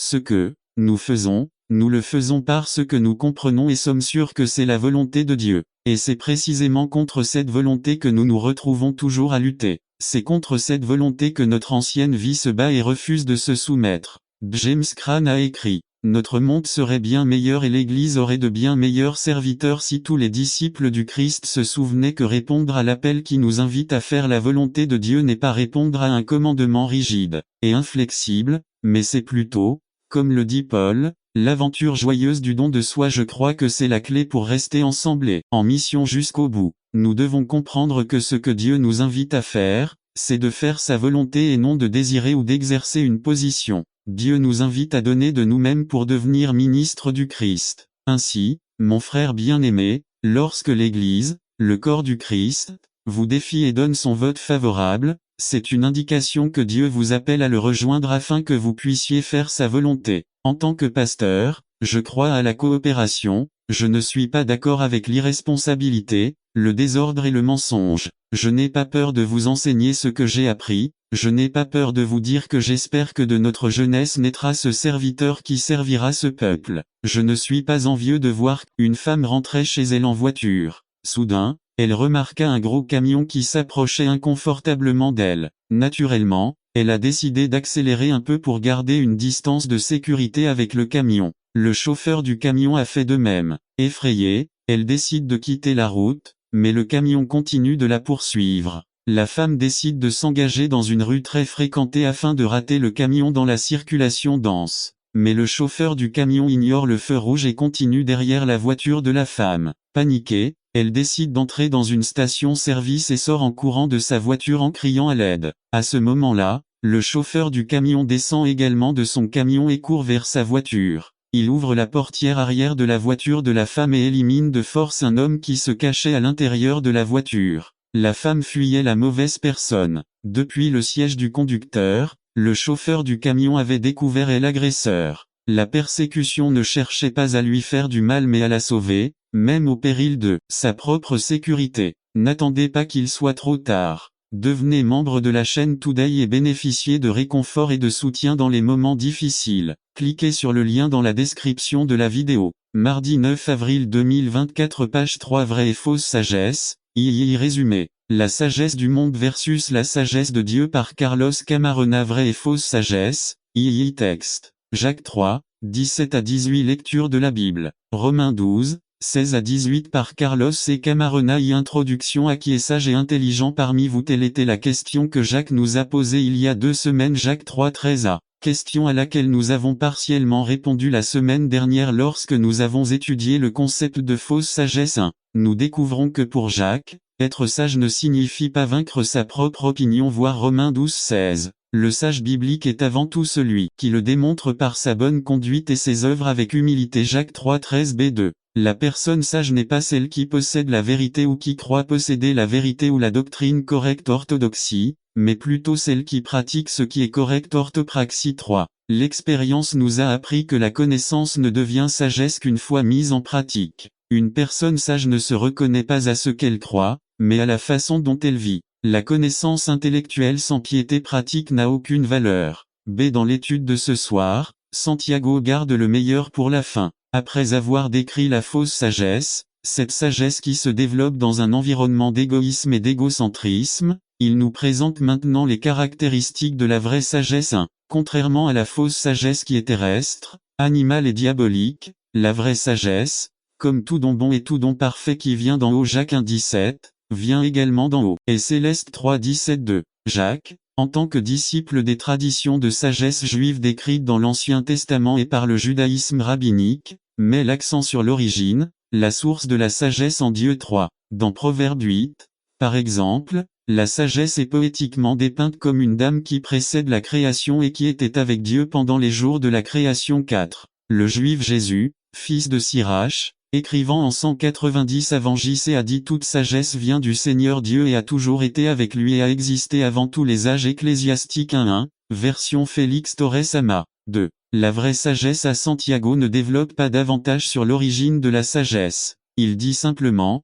3, 17, cela vient d'en haut. Son intérêt porte davantage sur ce qu'est la sagesse, ou plutôt sur ce que la sagesse devrait produire. 1. En lisant les adjectifs qualificatifs que Jacques utilise pour décrire la sagesse, nous découvrons qu'il ne faut pas attendre qu'il soit trop tard. Devenez membre de la chaîne Today et bénéficiez de réconfort et de soutien dans les moments difficiles. Cliquez sur le lien dans la description de la vidéo. Mardi 9 avril 2024 page 1 James décrit ce que la sagesse fait dans la vie du sage. La sagesse ne peut être définie que si le produit est vu de ce que fait ou est démontré. La sagesse chez Jacques est semblable à ce que fait le fruit de l'esprit dans Galates 5 22 à 23. Saint Paul dans Galates ne dit pas ce qu'est l'esprit, mais ce que l'esprit fait dans la vie des gens. 3. De la même manière, lorsque nous analysons la définition de l'amour dans 1 Corinthiens 13, nous découvrons le même schéma. L'amour se définit mieux par le résultat ou par la manière dont il se manifeste dans la vie des gens. 4. Nous en déduisons donc que la sagesse, l'esprit et l'amour produisent des comportements d'origine céleste. B. Parmi les 7 caractéristiques de la sagesse présentées par Jacques, la première et la plus complète est la pureté. La sagesse est pure, dit Santiago 1. Psaume 12, 6 dit: les paroles du Seigneur sont pures. Pur est tout ce qui est authentique, sans tromperie, sans duplicité, sans double. 102. Le proverbe a dit: la voix du méchant est tortueuse et étrange, mais la voix du juste est pure. Pr 21, 8. Si le chemin du juste est pur, cette pureté signifie qu'une telle personne a des caractéristiques divines, c'est le type de personne qui suit les directives éthiques et morales de Dieu. Ses motivations ne sont ni contaminées ni mêlées de mensonges. 3. Cette pureté est exactement le contraire des ambitions égoïstes de Jacques 3,14, car le mensonge, l'hypocrisie qui accompagne l'égoïsme et l'ambition sont absents du pur chemin des justes. C'est de même, la deuxième caractéristique notée par Jacques est incompatible avec l'envie, la jalousie et l'ambition égoïste de la fausse sagesse. Pacifica peut également être interprété comme épris de paix. Jacques souhaite clarifier que la vraie sagesse produit non seulement une relation correcte entre Dieu et les êtres humains, mais surtout qu'elle produit l'harmonie, ou la paix entre les gens, en particulier entre les croyants d'eux. Ceci est important à noter étant donné le contexte général de Santiago. Au début de l'épître chapitre 2, ce qu'il a déjà dit de la langue, avec sa capacité facile. Cliquez sur le lien dans la description de la vidéo mardi 9 avril 2024 page 7. Où êtes-vous? Où sommes-nous? Hiérarchie. Quartier général sacré monarchie. Patron unique oligarchie. Peu de patrons, empire. Triomphe militaire par la force tyrannie. Imposition absolue. Aristocratie. Pouvoir du meilleur bureaucratie. Pouvoir des écrivains démocratie. Pouvoir de tout Dieu veut faire de grandes choses.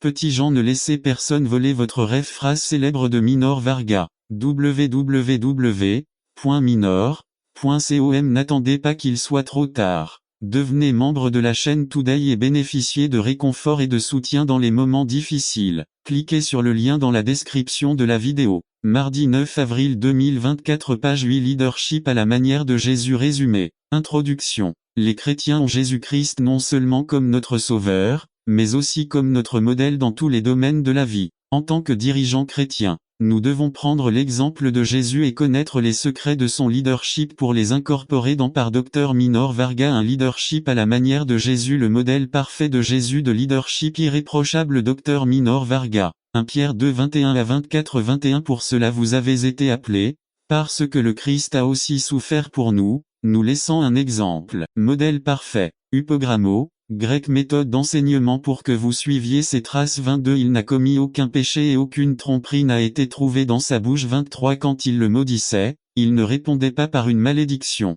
Lorsqu'il souffrait, il ne menaçait pas, mais il confiait la cause à celui qui juge justement. 24 Il a lui-même porté nos péchés en son corps sur le bois. Ici préambule sur la perspective personnelle de cette Église, ville ou nation.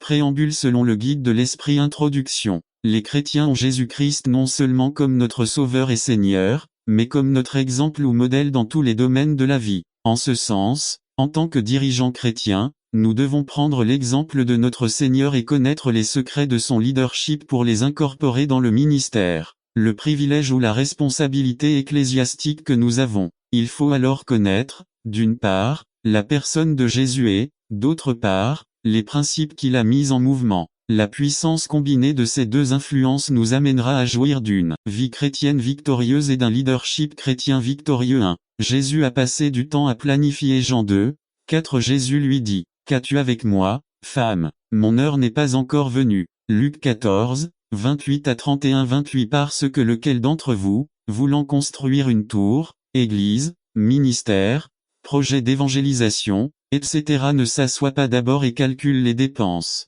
pour voir s'il a ce dont il a besoin pour le finir. 29 De peur qu'après avoir posé les fondations, il ne puisse l'achever. Tous ceux qui le voient commencent à se moquer de lui. 30 10 ans. Cet homme a commencé à construire et n'a pas pu achever. 31 Ou quel roi, lorsqu'il part en guerre contre un autre roi, ne s'assied d'abord et ne considère pas s'il peut avec 10 000 affronter celui qui vient contre lui avec 20 000. 32 Et s'il ne peut pas, quand l'autre arrive, il est encore loin. Il envoie une ambassade et demande des conditions de paix. 33 Par conséquent, quiconque d'entre vous ne renonce pas à ce qu'il possède ne peut être mon disciple. En matière de leadership, la planification de notre travail est d'une importance vitale. Réfléchissez un instant. Dieu a programmé la naissance, la crucifixion et la résurrection de son Fils avant la fondation du monde. Jésus a planifié son avenir et aussi le nôtre. N'attendez pas qu'il soit trop tard. Devenez membre de la chaîne Today et bénéficiez de réconfort et de soutien dans les moments difficiles. Cliquez sur le lien dans la description de la vidéo mardi 9 avril 2024 page 1 Qu'est-ce qu'un plan?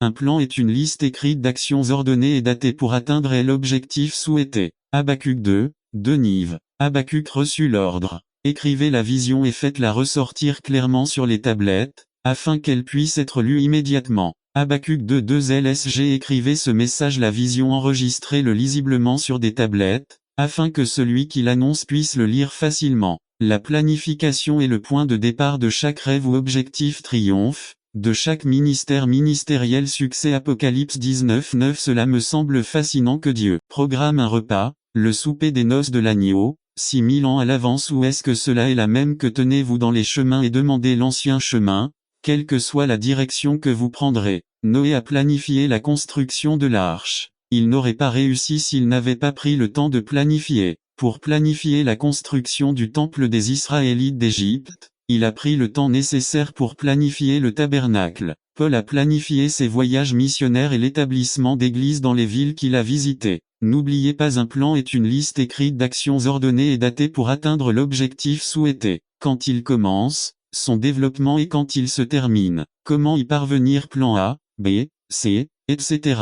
Il faut donc planifier et se rappeler, personne ne prévoit d'échouer, mais beaucoup échouent parce qu'ils ne planifient pas. En tant que leader, la première chose que vous devez faire lorsque vous démarrez un nouveau projet ou vos activités ministérielles est précisément de planifier à la fois à un niveau général et à un niveau spécifique. Autrement dit, vous devez élaborer votre plan de travail de Jésus connaît la puissance de l'habitude. Luc 4:16. Jésus arriva à Nazareth, où il avait grandi, et le jour du sabbat, il entra dans la synagogue, selon sa coutume. Les grands hommes ont simplement de bonnes habitudes. Un milliardaire a déclaré: j'arrive à mon bureau à 7 heures tous les jours, c'est une habitude. Recientement un novelista best-seller, que a vendido m accent aigu s de 1 million de libros dijo. Me levanto a la misma hora toda la mañana, comienzo a escribir a la 08:0 am y défendre la parole de Dieu. Soyez un exemple pour l'inspirer à désirer la vie chrétienne, qu'ils prieront pour leur salut. Ceux qui sont prêts à accepter une telle responsabilité devant Dieu répondent: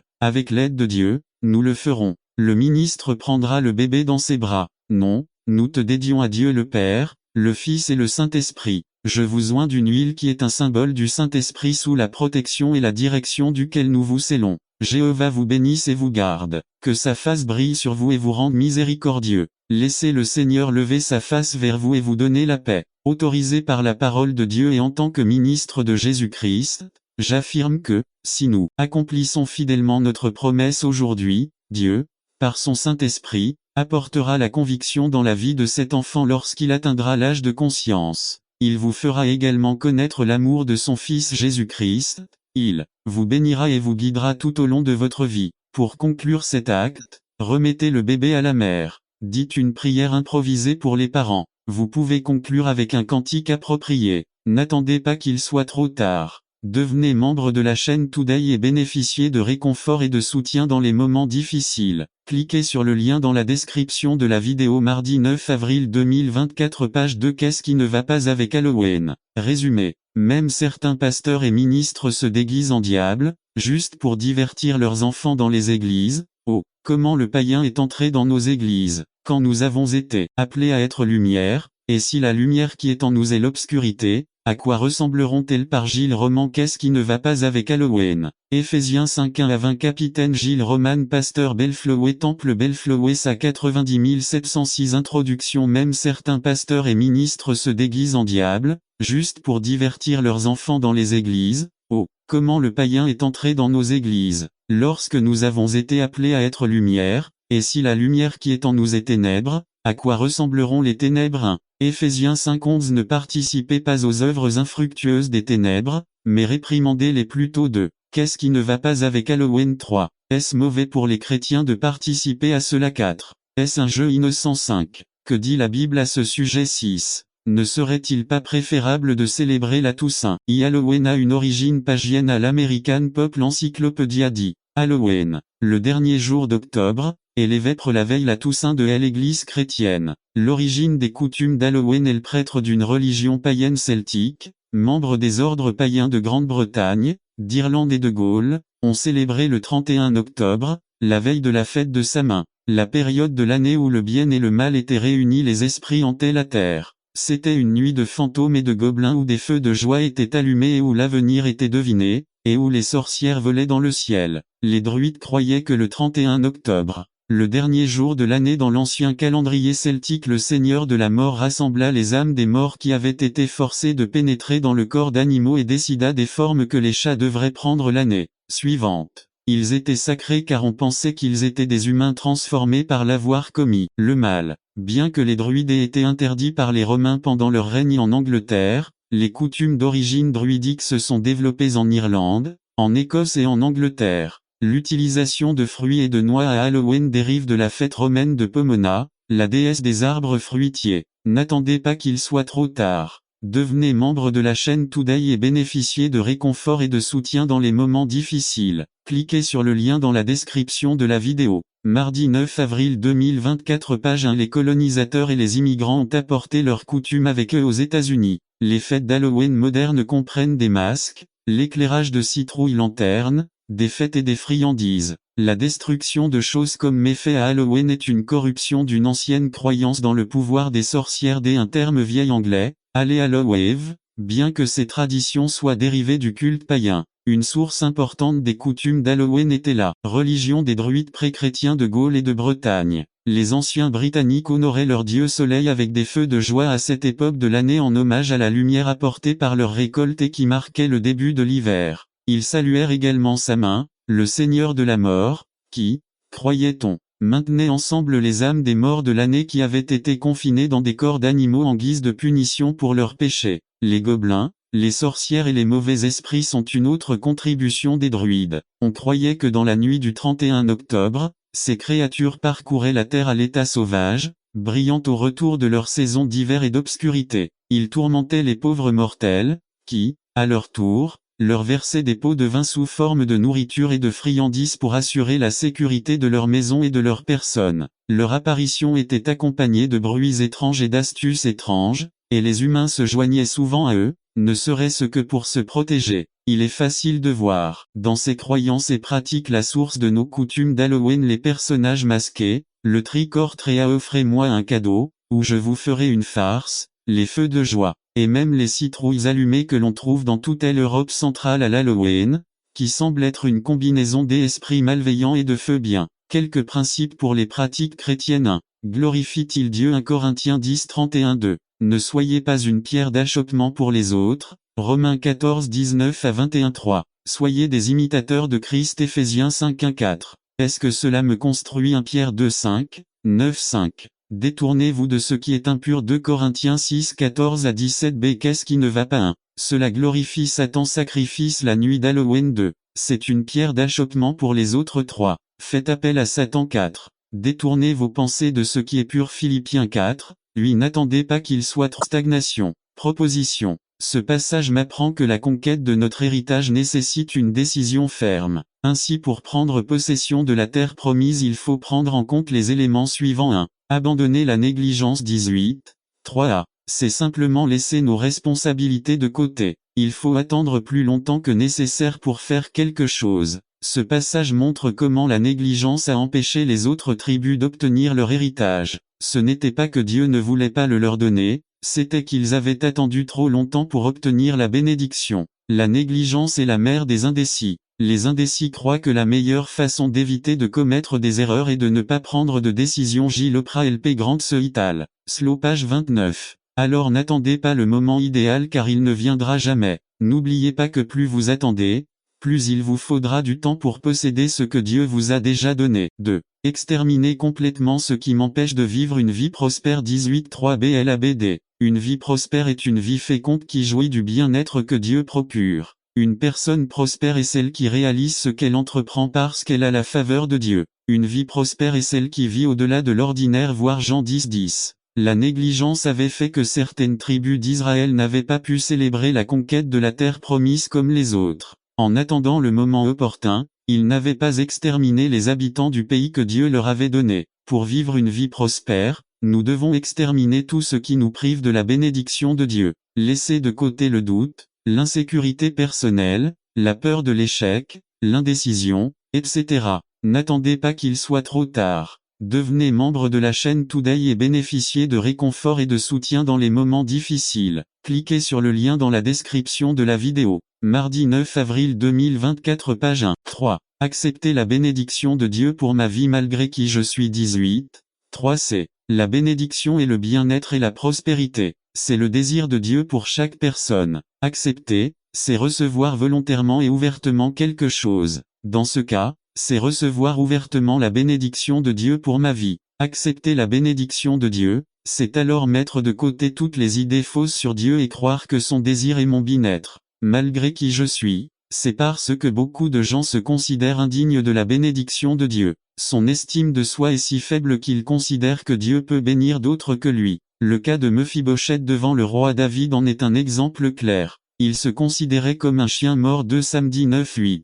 Comme Mephibosheth, le Seigneur veut que vous changiez de vêtements, que vous vous asseyez à sa table et que vous viviez comme le fils du roi. Puissiez-vous profiter de toutes les grandes et riches bénédictions qu'il a préparées pour vous. Conclusion. Considérez alors votre propre valeur. Vous valez tellement que Dieu veut vous donner une terre de bénédiction. La terre promise est pour nous une vie abondante, une vie extraordinaire, une vie surnaturelle. Le Seigneur veut que vous preniez possession de votre héritage et que vous célébriez votre vie. Illustration. Lorsque le peuple d'Israël se préparait à entrer en terre promise, certaines tribus ne voulaient pas y entrer, préférant rester sans traverser le Jourdain. Josué 1:12-15. Cela illustre les gens conformistes qui évitent les Jérichos de leur vie. Le Jourdain est donc le lieu qui sépare les conformistes des conquérants. Les conformistes penseront toujours à ce que serait leur vie s'ils avaient traversé le Jourdain. Les conquérants pensent qu'il y a de nouveaux défis à relever. La possession de votre héritage est en fin de compte une question d'attitude personnelle. Je vous mets au défi aujourd'hui de sortir de votre conformisme et de rejoindre l'équipe des conquérants. Ministre.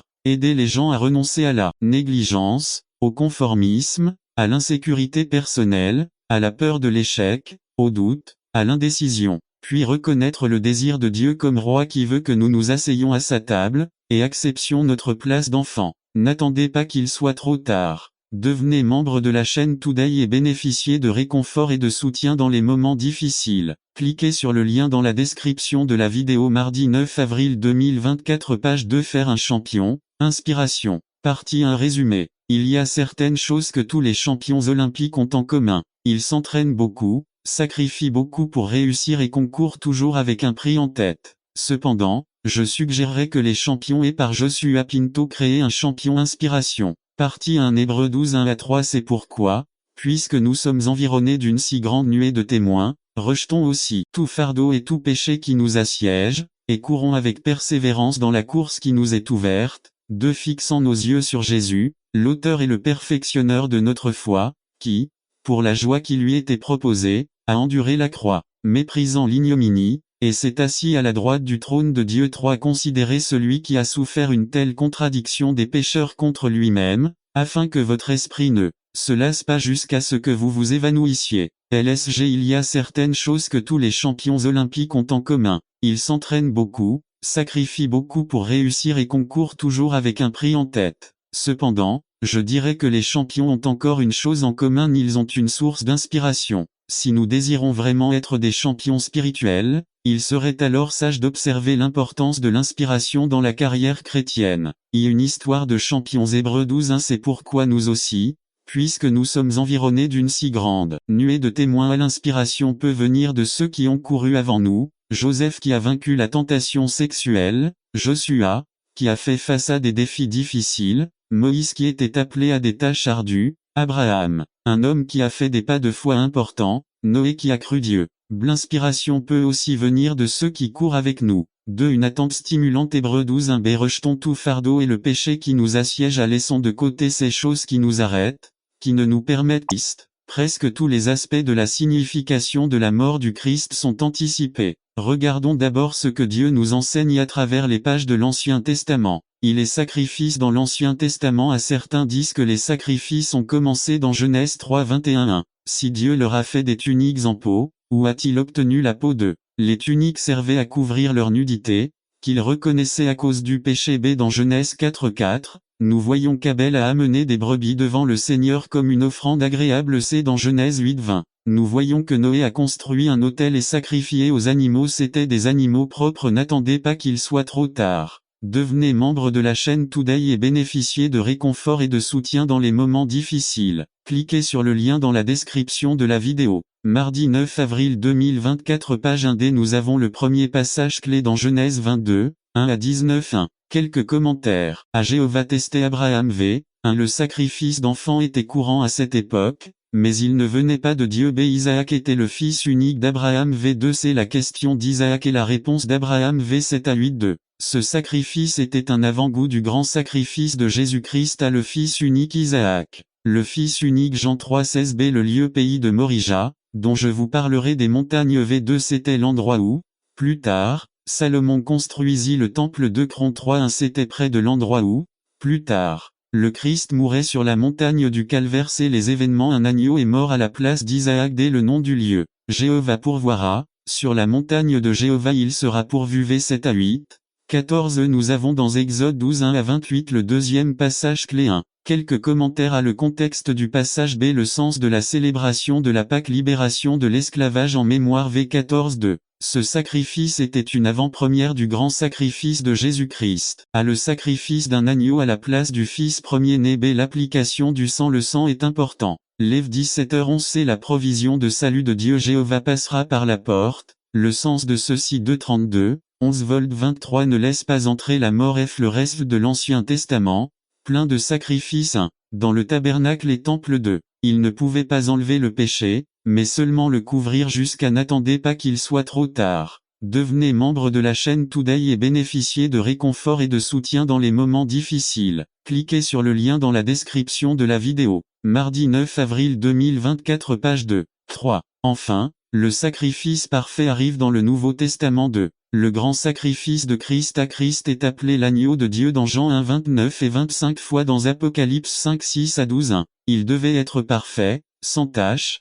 Pierre 1 19. Avant les agneaux de la Pâque devaient être séparés et surveillés pendant 4 jours. Christ a été tenté et testé et sans péché. Hébreux 4 15 2. Aucun de ses os n'a été brisé lors du sacrifice. Ex 12 46 et Jean 19 36 3. Christ, il était doux et humblement soumis à la volonté de Dieu. Ésaïe 53 7 à 8 b. Le sacrifice du Christ accomplit tous les sacrifices de l'Ancien Testament. Christ est le souverain sacrificateur et le sacrifice parfait. 1. Il y a tellement de choses dans le livre de Hébreux sur le Christ et son sacrifice. 2. Hébreux 8 3 à 7. Une nouvelle alliance. Icor 11 25 3. Hébreux 9 1 2 à 10 14. Le grand sacrifice.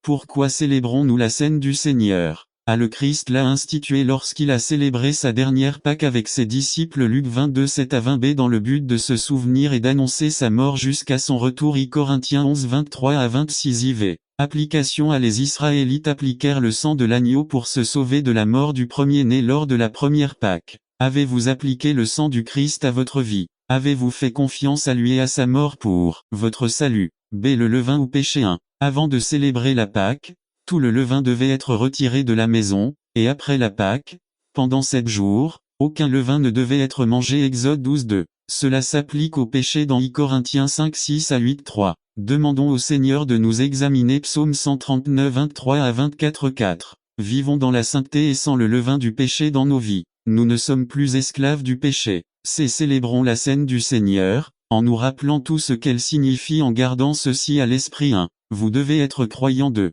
Les enfants peuvent le prendre sous la surveillance de leurs parents. Parents, prenez le temps de l'expliquer plus tard à vos enfants s'ils ne le comprennent toujours pas. C'était également le cas à Pâques. N'attendez pas qu'il soit trop tard. Devenez membre de la chaîne Today et bénéficiez de réconfort et de soutien dans les moments difficiles. Cliquez sur le lien dans la description de la vidéo. Mardi 9 avril 2024. Page 3. Jésus-Christ, de la crèche à la croix. Résumé. Jésus-Christ est venu pour mourir, est mort pour vous asservir. Extrait du livre d'Isaïe, par Brian Smith. New Beard Bible Church. Brian Smith. 1er décembre 2002. Jésus-Christ, de la crèche à la croix. Le livre d'Isaïe. Jésus-Christ, de la crèche à la croix. Introduction. Nous sommes déjà en décembre, et plus nous nous rapprochons jusqu'au jour de Noël, il y a plus d'activités. La période de Noël est une période de grande joie, où les familles se réunissent, s'offrent des cadeaux et mangent de nombreux plats délicieux. Mais c'est aussi une période où nous sommes très occupés, et il est parfois facile de perdre de vue le véritable sens de Noël. Ce matin, nous allons voir une partie de ce que nous dit le prophète Isaïe. Il nous aidera à voir l'histoire de Jésus-Christ, notamment sa naissance, ses souffrances et son appel au salut. Le nom d'Isaïe signifie Jéhovah est le salut, ce qui nous indique que le thème du salut est important dans ce livre. Le livre d'Isaïe a été écrit près de 700 ans avant la venue de Jésus sur terre. Il est beaucoup cité dans le Nouveau Testament, notamment dans les évangiles. Voyons donc ce que le prophète Isaïe a à nous dire sur la vie de Jésus-Christ. Today et bénéficier de réconfort et de soutien dans les moments difficiles. Cliquez sur le lien dans la description de la vidéo. Mardi 9 avril 2024 page 1. De son Saint-Esprit. Vous ne récolterez jamais la récolte à moins de planter la graine. Préparez-vous 1 Pierre 3 15 au contraire, honorez Christ comme Seigneur dans vos cœurs. Soyez toujours prêts à répondre à tous ceux qui vous demandent une raison pour l'espoir qui est en vous. Partagez votre expérience personnelle,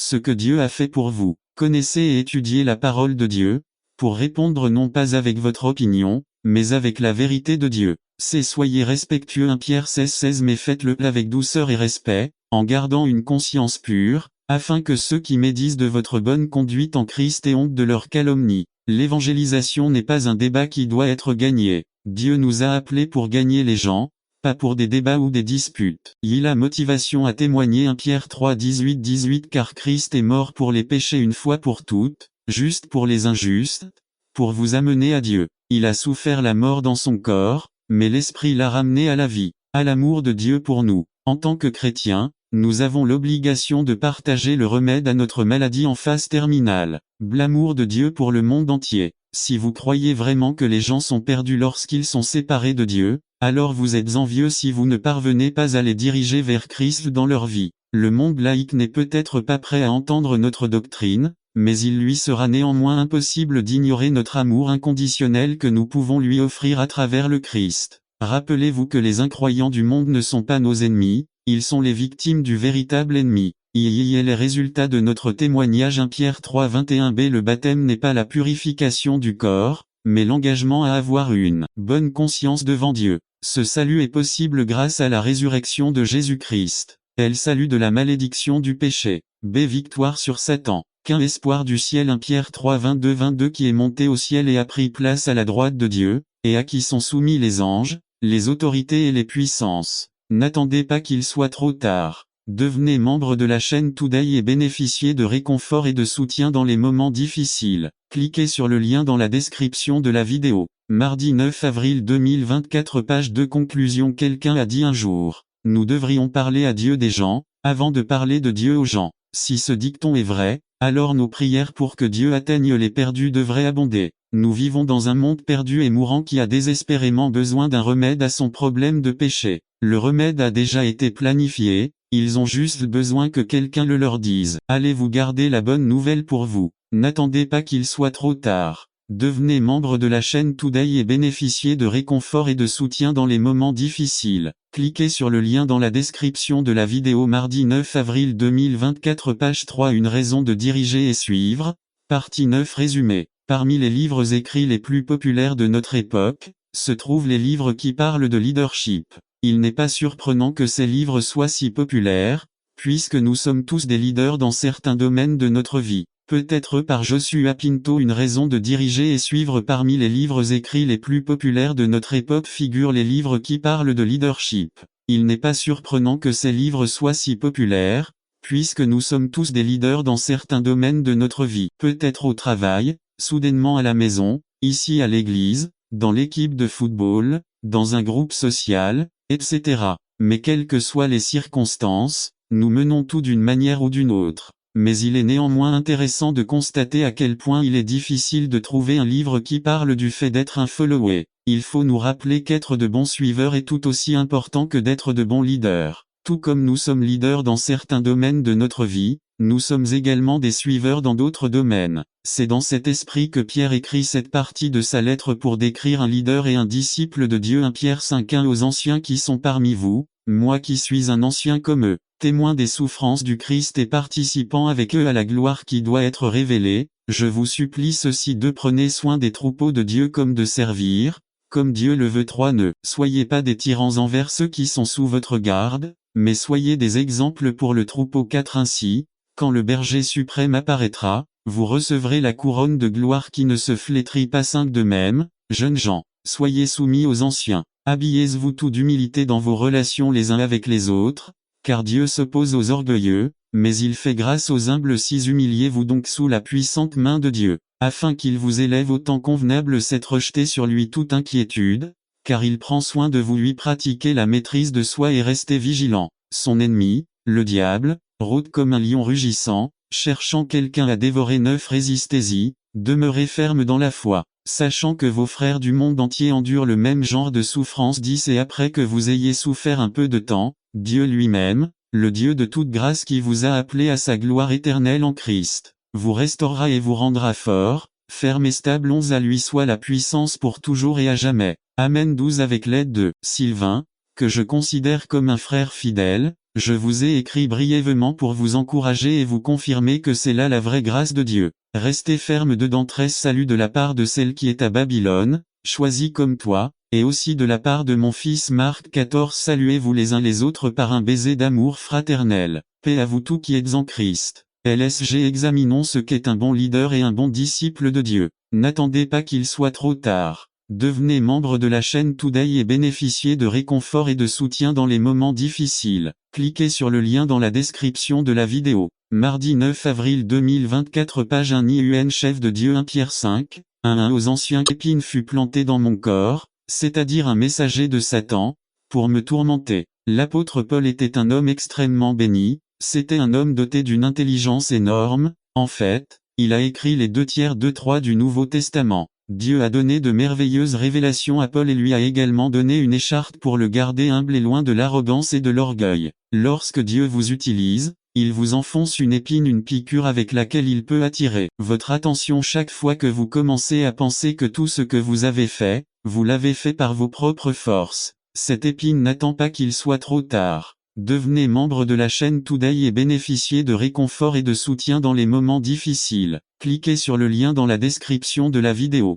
Mardi 9 avril 2024. Page 3. Sting vous rappellera qui vous êtes et qui mérite la gloire. Parfois, les serviteurs du Seigneur doivent marcher en boitant, comme Jacob, pour lui rappeler qu'il avait combattu avec le Seigneur. Les faiblesses nous assurent de la grâce et de l'aide de Dieu. 2 Corinthiens 12 9-19. Mais il me dit, ma grâce te suffit, car ma puissance s'accomplit dans la faiblesse. C'est pourquoi je me vanterai plutôt volontiers de mes faiblesses, afin que la puissance du Christ reste sur moi. C'est pourquoi je me réjouis des faiblesses, des insultes, des privations, des persécutions et des difficultés que je souffre pour Christ. Parce que quand je suis faible, alors je suis fort. Si vous voulez vraiment voir la puissance de Dieu œuvrer dans votre vie, laissez Dieu travailler avec vos faiblesses. La seule façon dont la puissance de Dieu peut se libérer est par la faiblesse humaine. Plus la faiblesse est grande, plus la puissance de Dieu se manifeste dans votre vie. Dieu aime utiliser des choses petites et faibles.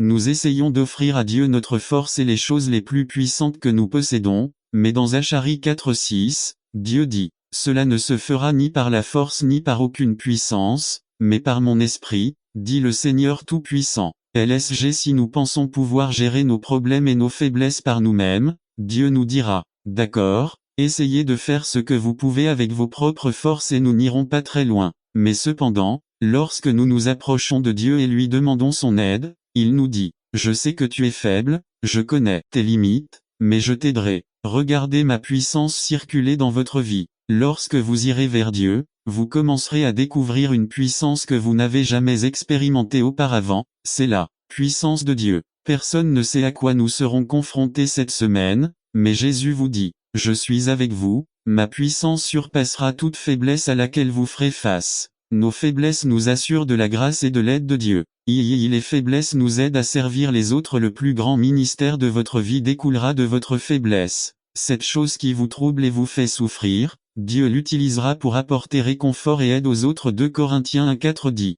Dieu 4 qui nous console dans toutes nos tribulations afin qu'avec la même consolation que nous avons reçue de Dieu, nous puissions aussi consoler tous ceux qui souffrent. LSG. Chaque tribulation à laquelle nous sommes confrontés n'est pas seulement pour notre bénéfice, mais est conçue pour nous équiper plus efficacement pour apporter du réconfort aux autres. L'une des choses les plus merveilleuses à propos de Jésus était qu'il s'est rendu faible afin de pouvoir comprendre les faiblesses que nous traversons et auxquelles nous sommes confrontés dans la vie. Hébreux 4:15 dit 15 car nous n'avons pas de souverain sacrificateur qui ne puisse sympathiser avec nos faiblesses, mais celui qui a été tenté de toutes les manières comme nous, mais sans péché. LSG Jésus a expérimenté toutes les faiblesses humaines, afin de comprendre notre humanité fragile et faible. Il a fait tout cela et il l'a fait sans péché, afin que, tout comme il nous réconforte, nous puissions réconforter les autres. N'attendez pas qu'il soit trop tard. Devenez membre de la chaîne Today et bénéficiez de réconfort et de soutien dans les moments difficiles. Cliquez sur le lien dans la description de la vidéo mardi 9 avril 2024 page 4 Leurs faiblesses. Les faiblesses nous aident à servir les autres. Les faiblesses nous apprennent à respecter et à valoriser les autres. L'un des plus grands problèmes des personnes qui se croient fortes est qu'elles pensent qu'elles n'ont pas besoin des autres. Lorsque les gens sont forts et puissants, ils deviennent généralement indépendants et pensent qu'ils n'ont pas besoin des autres pour avancer dans la vie. Cependant, lorsqu'ils réalisent qu'il y a des points faibles dans leur vie, ils commencent à voir les besoins des autres, ce qui les amène à commencer à respecter et à valoriser les autres. Pour expliquer ce concept, la Bible utilise l'analogie du corps 1 Corinthiens 12 18 à 22 18 En réalité, Dieu a placé chaque membre du corps comme il l'entendait 19 S'il n'était qu'un seul membre, que deviendrait le corps 20 La vérité est qu'il y a plusieurs membres, mais le corps est un 21 L'œil ne peut pas dire à la main, je n'ai pas besoin de toi. La tête ne peut pas non plus dire aux pieds, je n'ai pas besoin de toi 22 Au contraire, les membres du corps qui paraissent les plus faibles sont indispensables. Il n'y a aucun doute. Nous sommes tous indispensables, même si nous sommes faibles. Personne n'a tous les dons et talents. La raison pour laquelle vous êtes ici est que vous avez quelque chose à offrir que personne dans l'Église n'a. La faiblesse nous apprend à respecter et à valoriser les autres. Les faiblesses révèlent la gloire de Dieu en nous et à travers nous. Lorsque Dieu prend notre faiblesse et œuvre en nous, cela fait que la puissance et la gloire de Dieu se manifestent tout au long de nos vies. 2 Corinthiens 4:7 Mais nous avons cette richesse dans notre corps, qui est comme un pot d'argile, pour montrer que cette grande puissance vient de Dieu et non de nous. LSG Lorsque Dieu nous utilise à travers nos faiblesses, c'est lui qui reçoit toute la gloire. On a demandé à Hudson Taylor, missionnaire en Chine, pourquoi avez-vous été autant utilisé par Dieu en Chine? Il a répondu et a dit, Dieu cherchait un homme très faible, et il m'a trouvé. Dieu cherche des personnes faibles à utiliser et je pense que vous et moi sommes admissibles, car c'est à cela. C'était son dernier souhait, ils convinrent tous les trois de le faire. Plus tard, l'homme mourut, et chacun de ses amis vint rendre hommage aux morts et déposer la partie de l'argent qui leur avait été confiée ce soir-là, alors qu'ils dînaient tous les trois. Le ministre, très triste, leur dit, les gars, j'ai un aveu à vous faire, j'ai gardé une partie de l'argent, vous savez, on est en train de le faire pour construire le nouveau sanctuaire, il nous fallait $10 000. Alors le médecin dit, eh bien, puisque nous l'avouons, je pense que je vous dis aussi la vérité, nous ajoutons une nouvelle salle de maternité à l'hôpital, et je sais retrouver avec $20 000 pour les aider à faire face aux dépenses. Alors l'avocat, avec un visage de dégoût et de désapprobation, leur a dit, honte à eux, juste pour que vous le sachiez, mes $30 000 seront à jamais dans votre tombe, je vous ai signé un chèque personnel pour le montant total. Dans cette vie, il n'y a personne à qui faire confiance. Vous voyez, bien-aimés, la semaine dernière, nous avons examiné la dernière partie du chapitre 1 de Romains, et je suis sûr que beaucoup d'entre nous qui ont entendu le message se sont réjouis de la dureté avec laquelle il s'adressait à certaines des personnes présentes. Et nous ne l'avons pas appliqué à nos vies, parce que nous pensions qu'il n'était préparé que pour certains d'entre eux. Mais dans sa sagesse, Dieu connaît nos pensées et a quelque chose à dire aujourd'hui à ceux d'entre nous qui ont prononcé le sermon la semaine dernière. Dans ce chapitre 2, à travers l'apôtre Paul, Dieu continue de parler à l'humanité, dont chacun n'attend pas qu'il soit trop tard. Devenez membre de la chaîne Today et bénéficiez de réconfort et de soutien dans les moments difficiles. Cliquez sur le lien dans la description de la vidéo. Mardi 9 avril 2024 page 1 Nous en faisons partie. Mais maintenant il s'adresse en particulier à deux autres groupes, que nous allons identifier ici avec l'aide du Saint-Esprit. Lisons chapitre 2, 1 à 29 1. Le moraliste, hypocritique et coupable. Au chapitre 1, Dieu présente la photographie de l'incroyant et de sa condition déplorable, ainsi que du processus de dégradation que nous avons subi en dehors de la volonté de Dieu, jusqu'à devenir pire que les bêtes des champs, méconnaissables. Et Paul savait que parmi le public,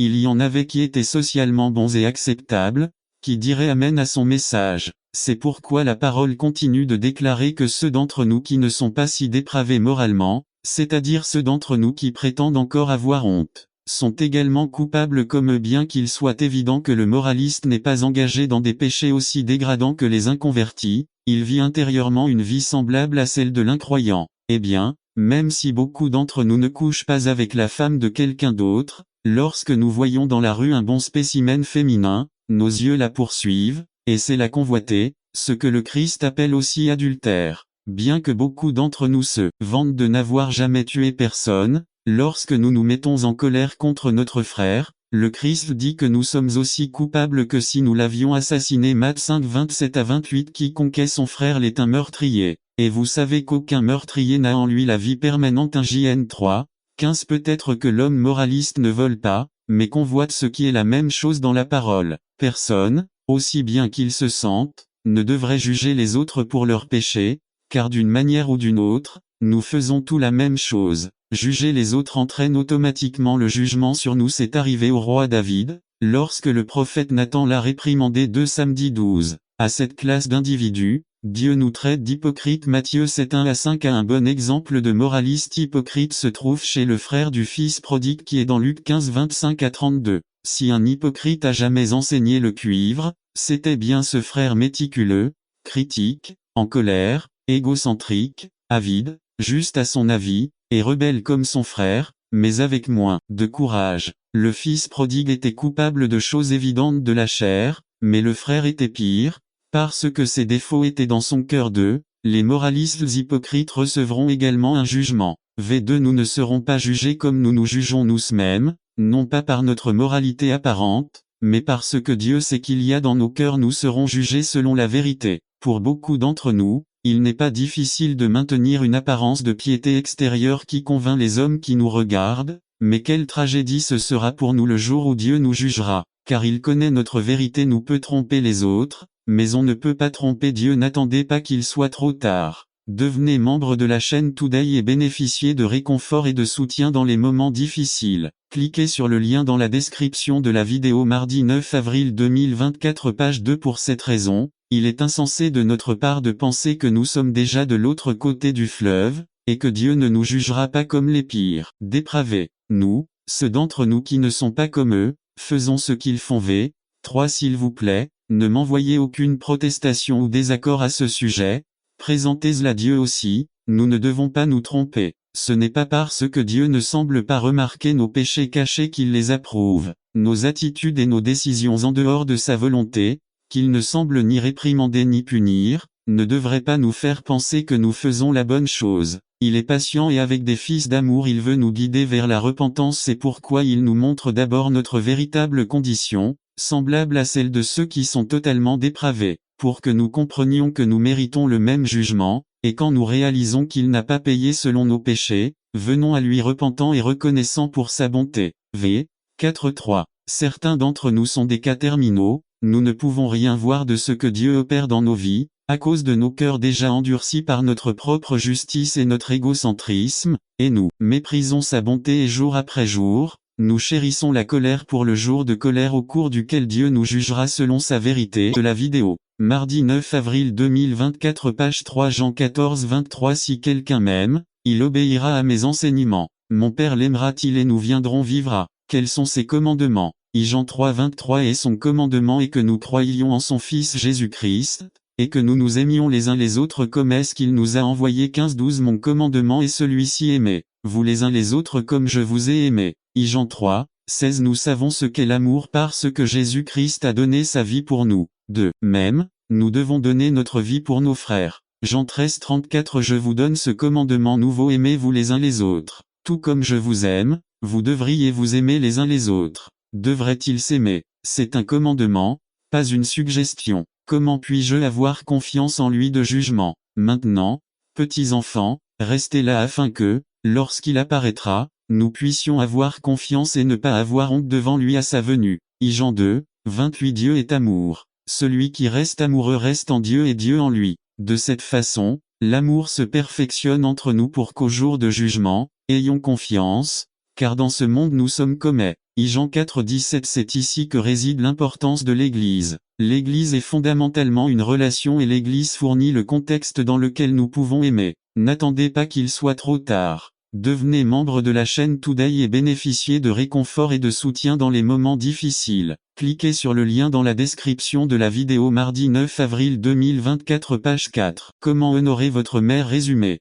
La responsabilité d'honorer votre mère commence lorsque vous êtes un enfant et se poursuit jusqu'au jour de votre décès. Jésus nous a laissé l'exemple de la manière d'honorer notre mère aux différentes étapes de notre vie. Par Joshua Pinto. Comment honorer votre mère. Le 5e commandement dit. Exode 20:12. Honore ton père et ta mère, afin que tu jouisses d'une longue vie dans le pays que l'Éternel, ton Dieu, te donne. Nive. La fête des mères est très importante pour les mères. Honorer signifie simplement valoriser, respecter ou rendre hommage. La responsabilité d'honorer votre mère commence lorsque vous êtes enfant et se poursuit jusqu'au jour de votre décès. Jésus nous a laissé l'exemple de la manière d'honorer notre mère aux différentes étapes de notre vie. Alors aujourd'hui, considérons comment Jésus a honoré Marie à différentes occasions de sa vie et prenons ces exemples afin que nous soyons déterminés à suivre ses traces. Obéissance et maturité à l'adolescence. Luc 2, 41 à 52. 41. Chaque année, les parents de Jésus montaient à Jérusalem pour la fête de Pâques. 42. Quand il eut 12 ans, ils y allèrent selon la coutume. 43. Une fois la fête terminée, ils commencèrent leur voyage de retour. Mais l'enfant Jésus était resté à Jérusalem, sans que ses parents s'en rendent compte. 44. Pensant qu'il faisait partie du groupe des voyageurs, ils voyagèrent une journée et le cherchèrent parmi leurs parents et leurs connaissances. 45. Ne le trouvant pas, ils retournèrent à Jérusalem pour le chercher. 46. Au bout de 3 jours, ils le trouvèrent dans le temple, assis parmi les docteurs, les écoutant et leur posant des questions. 47. Tous ceux qui l'entendaient étaient étonnés de son intelligence et de ses réponses. 48. Quand ses parents le virent, ils furent étonnés. Fils, pourquoi as-tu agi ainsi avec nous? Sa mère lui a dit, écoute, ton père et moi te cherchions avec angoisse. 49. Pourquoi me cherchais-tu? Ne savais-tu pas que je dois être dans la maison de mon père? 50. Mais ils ne comprirent pas ce qu'il leur disait. 51. Jésus descendit donc avec ses parents à Nazareth et leur fut soumis. Mais sa mère gardait toutes ces choses dans son cœur. 52. Jésus grandissait en sagesse et en stature, et jouissait de plus en plus de la faveur de Dieu et de tous les hommes. LSG. Il n'y a qu'une seule histoire sur l'enfance de Jésus, mais c'est une histoire très éclairante. Jésus avait 12 ans et se rendit avec ses parents au temple de Jérusalem pour louer Dieu pendant la fête de Pâques. Une fois les festivités terminées à Jérusalem, la famille a commencé son voyage de retour. À la fin du premier jour du voyage, Marie et Joseph se rendirent compte que Jésus n'était pas avec eux. Alors ils commencèrent à revenir sur leurs pas vers Jérusalem. Après 3 jours ils trouvèrent Jésus dans le temple. N'attendez pas qu'il soit trop tard. Devenez membre de la chaîne Today et bénéficiez de réconfort et de soutien dans les moments difficiles. Cliquez sur le lien dans la description de la vidéo. Mardi 9 avril 2024 page 1. Jésus savait qu'il avait du talent et qu'il avait un appel spécial que même ses parents ne comprenaient pas, mais comme nous le voyons dans son adolescence, il était obéissant et respectueux envers ses parents et leur obéissait. Luc 2, 51. Jeunes, marchez sur les traces de Jésus et honorez votre mère avec une obéissance mûre. C'est bien de donner une carte à ta mère ou de l'emmener déjeuner le jour de la fête des mères. Mais je te garantis que ce qui comptera le plus pour elle, c'est que tu sois suffisamment mature pour obéir aux instructions de base qu'elle te donne 365 jours par an. Lorsque vous obéissez, vous rendez honneur à votre mère et, plus important encore, vous obéissez à Dieu. Éphésiens 6, 1 à 3. Un enfant, obéissez à vos parents dans le Seigneur, car cela est juste. 2. Honore ton père et ta mère. Ce qui est le premier commandement avec une promesse. 3. Afin que tout se passe bien pour toi et que tu jouisses d'une longue vie sur terre. LSG 2. Respect et disposition quand tu es jeune adulte. Jean 2, 1 à 11. 1. Le 3e jour, il y eut des noces à Cana en Galilée, et la mère de Jésus était là. 2. Jésus et ses disciples avaient également été invités aux noces. 3. Quand le vin fut épuisé, la mère de Jésus lui dit, ils n'ont plus de 24 femmes, qu'est-ce que ça a à voir avec moi? Jésus répondit, mon heure n'est pas encore venue. 5. Sa mère dit aux serviteurs, faites tout ce qu'il vous dira. 6. Il y avait là 6 jarres de pierre, celles dont se servaient les Juifs lors de leur cérémonie de purification.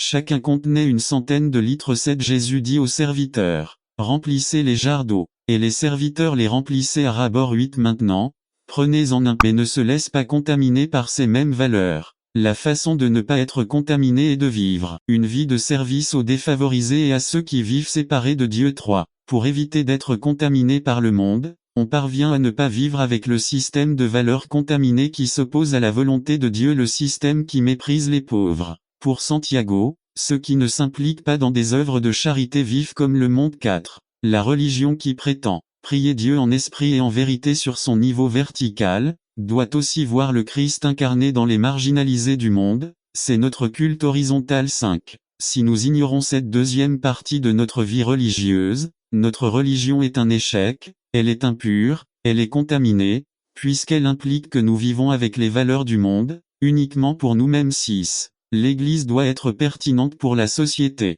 Nous échouerons en tant qu'Église si nous devenons indifférents aux souffrances de ce monde. Nous devenons partie du monde lorsque nous sommes insensibles à la souffrance de l'humanité au point de ne pas vouloir nous soucier de notre état de conformité. 7. Nous devons nous assurer que notre programme de mission de gagner des âmes est suffisamment large pour inclure ceux qui ont moins de chances que nous. 8. Et seul Dieu peut nous donner la grâce et la vision nécessaires pour mener à bien la véritable mission. 9. Dieu nous appelle à un engagement total. Tu ne veux pas répondre à cet appel. N'attendez pas qu'il soit trop tard. Devenez membre de la chaîne Today et bénéficiez de réconfort et de soutien dans les moments difficiles. Cliquez sur le lien dans la description de la vidéo. Mardi 9 avril 2024, page 4, récapitulatif des rachats. Racheté. Es-tu, par Gary Huckabee, un sermon pour vous, un ministère d'évangélisation de Huckabee. Le sermon actuel racheté par l'évangéliste Gary Huckabee. Nos versets de texte sont aujourd'hui tels que vous les suivez. Galates 3, 13. Christ nous a rachetés de la malédiction de la loi,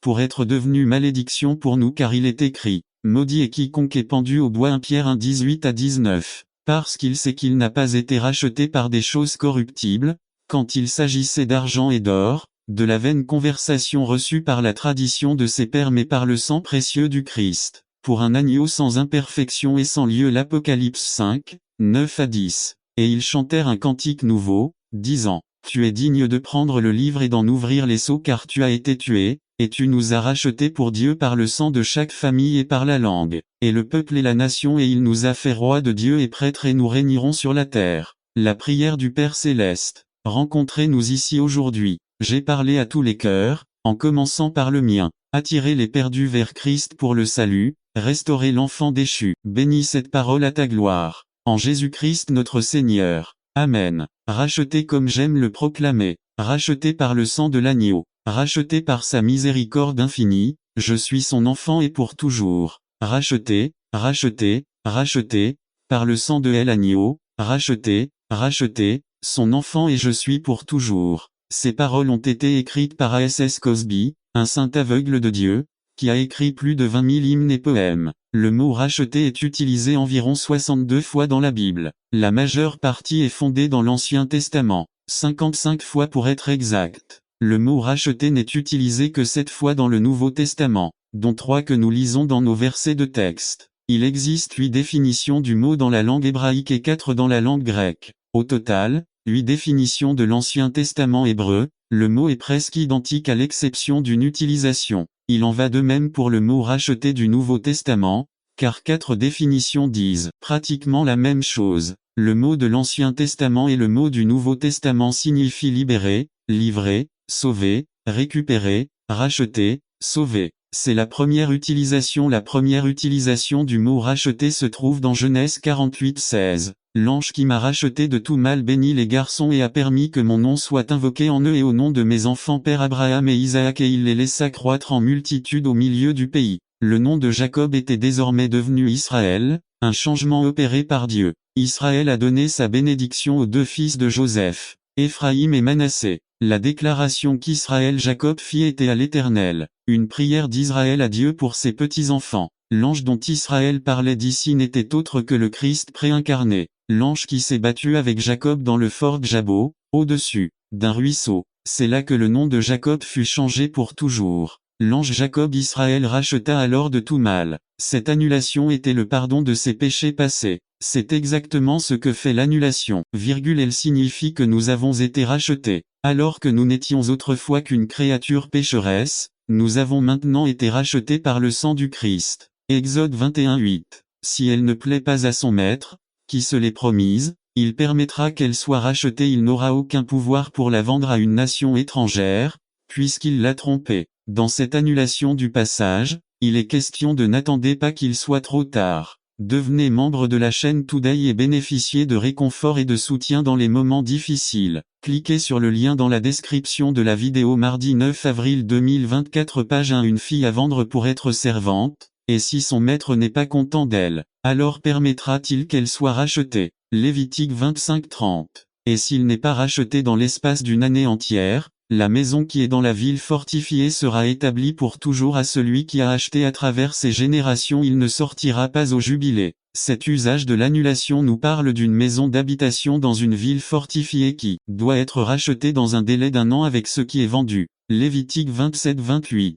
Nonobstant aucune chose fidèle qu'un homme consacrera à l'Éternel, tout ce qu'il possède, homme, bête et champ de sa possession, c'est de ne pas le connaître cœur à cœur. Par Joshua Pinto. Connaître Dieu intimement. Exode 33 11 à 15 11. Et l'Éternel parla à Moïse face à face, comme quelqu'un parle à son compagnon, et il retourna au camp. Mais le jeune Josué, fils de Nun, son serviteur, ne quittait jamais le milieu du tabernacle. 12. Et Moïse dit à l'Éternel, vois, tu me dis, fais sortir ce peuple et tu ne m'as pas dit qui tu enverrais avec moi, mais tu dis, je t'ai connu par ton nom, et tu as aussi trouvé grâce à mes yeux. 13. Maintenant donc, si j'ai trouvé grâce à tes yeux, je te prie, montre-moi maintenant ton chemin, afin que je puisse te connaître et trouver grâce à tes yeux. Et regardez, ces gens sont votre peuple. 14. Et il dit, ma présence t'accompagnera et je te donnerai du repos. 15. Et Moïse dit, si ta présence ne veut pas m'accompagner, ne nous fais pas sortir d'ici. NKJV. Dans l'Exode, Moïse a prié, je prie pour que tu me montres maintenant ton chemin, en d'autres termes, je veux connaître tes projets pour ma vie. Dans Psaume 103-7, nous lisons que sa prière a été exaucée. 7. Il fit connaître à Moïse et aux Israélites ses plans et ce qu'il attendait d'eux. BLS. Notez que Dieu a fait connaître ses voies à Moïse, il a fait connaître ses plans ou ses voies aux enfants d'Israël. Moïse connaissait Dieu de telle manière que personne d'autre parmi le peuple de Dieu ne le connaissait. Le peuple d'Israël a vu les miracles de Dieu, mais Moïse connaissait les plans de Dieu. Il connaissait Dieu, mais Moïse connaissait Dieu intimement. L'un des plus gros problèmes dans les églises aujourd'hui est que beaucoup connaissent Dieu, mais très peu le connaissent intimement. Comme il sera triste, à la résurrection, de connaître Dieu face à face et de ne pas le connaître cœur à cœur. Aujourd'hui, je veux examiner 3 aspects de ce que signifie vraiment connaître Dieu intimement. Y connaître Dieu intimement, c'est avoir du repos, la paix. Dieu dit qu'il donnera du repos à ceux qui le connaissent intimement. Exode 33 14 et il dit, ma présence ira avec toi, et je te donnerai du repos. NKJV. Si vous ne connaissez Dieu qu'avec désinvolture, si vous ne voyez Dieu qu'apparemment, si vous ne voyez que des miracles et des bénédictions, vous n'aurez jamais de repos. De plus, la seule chose que vous ferez dans les moments difficiles est d'appuyer sur le bouton de panique. N'attendez pas qu'il soit trop tard. Devenez membre de la chaîne Today et bénéficiez de réconfort et de soutien dans les moments difficiles. Cliquez sur le lien dans la description de la vidéo. Mardi 9 avril 2024. Page 1. Le peuple d'Israël était toujours frénétique, inquiet et murmurant. Ils ont vu des merveilles venant de Dieu. Ils ont vu les miracles de Dieu. Ils ont vu comment Dieu a divisé la mer Rouge. Ils ont mangé la manne que Dieu leur avait fournie dans le désert et ils ont bu de l'eau que Dieu a permis de sortir d'un rocher, même s'ils n'y en avaient pas. N'importe qui imaginerait qu'ils avaient la paix et le repos après tout cela, mais non,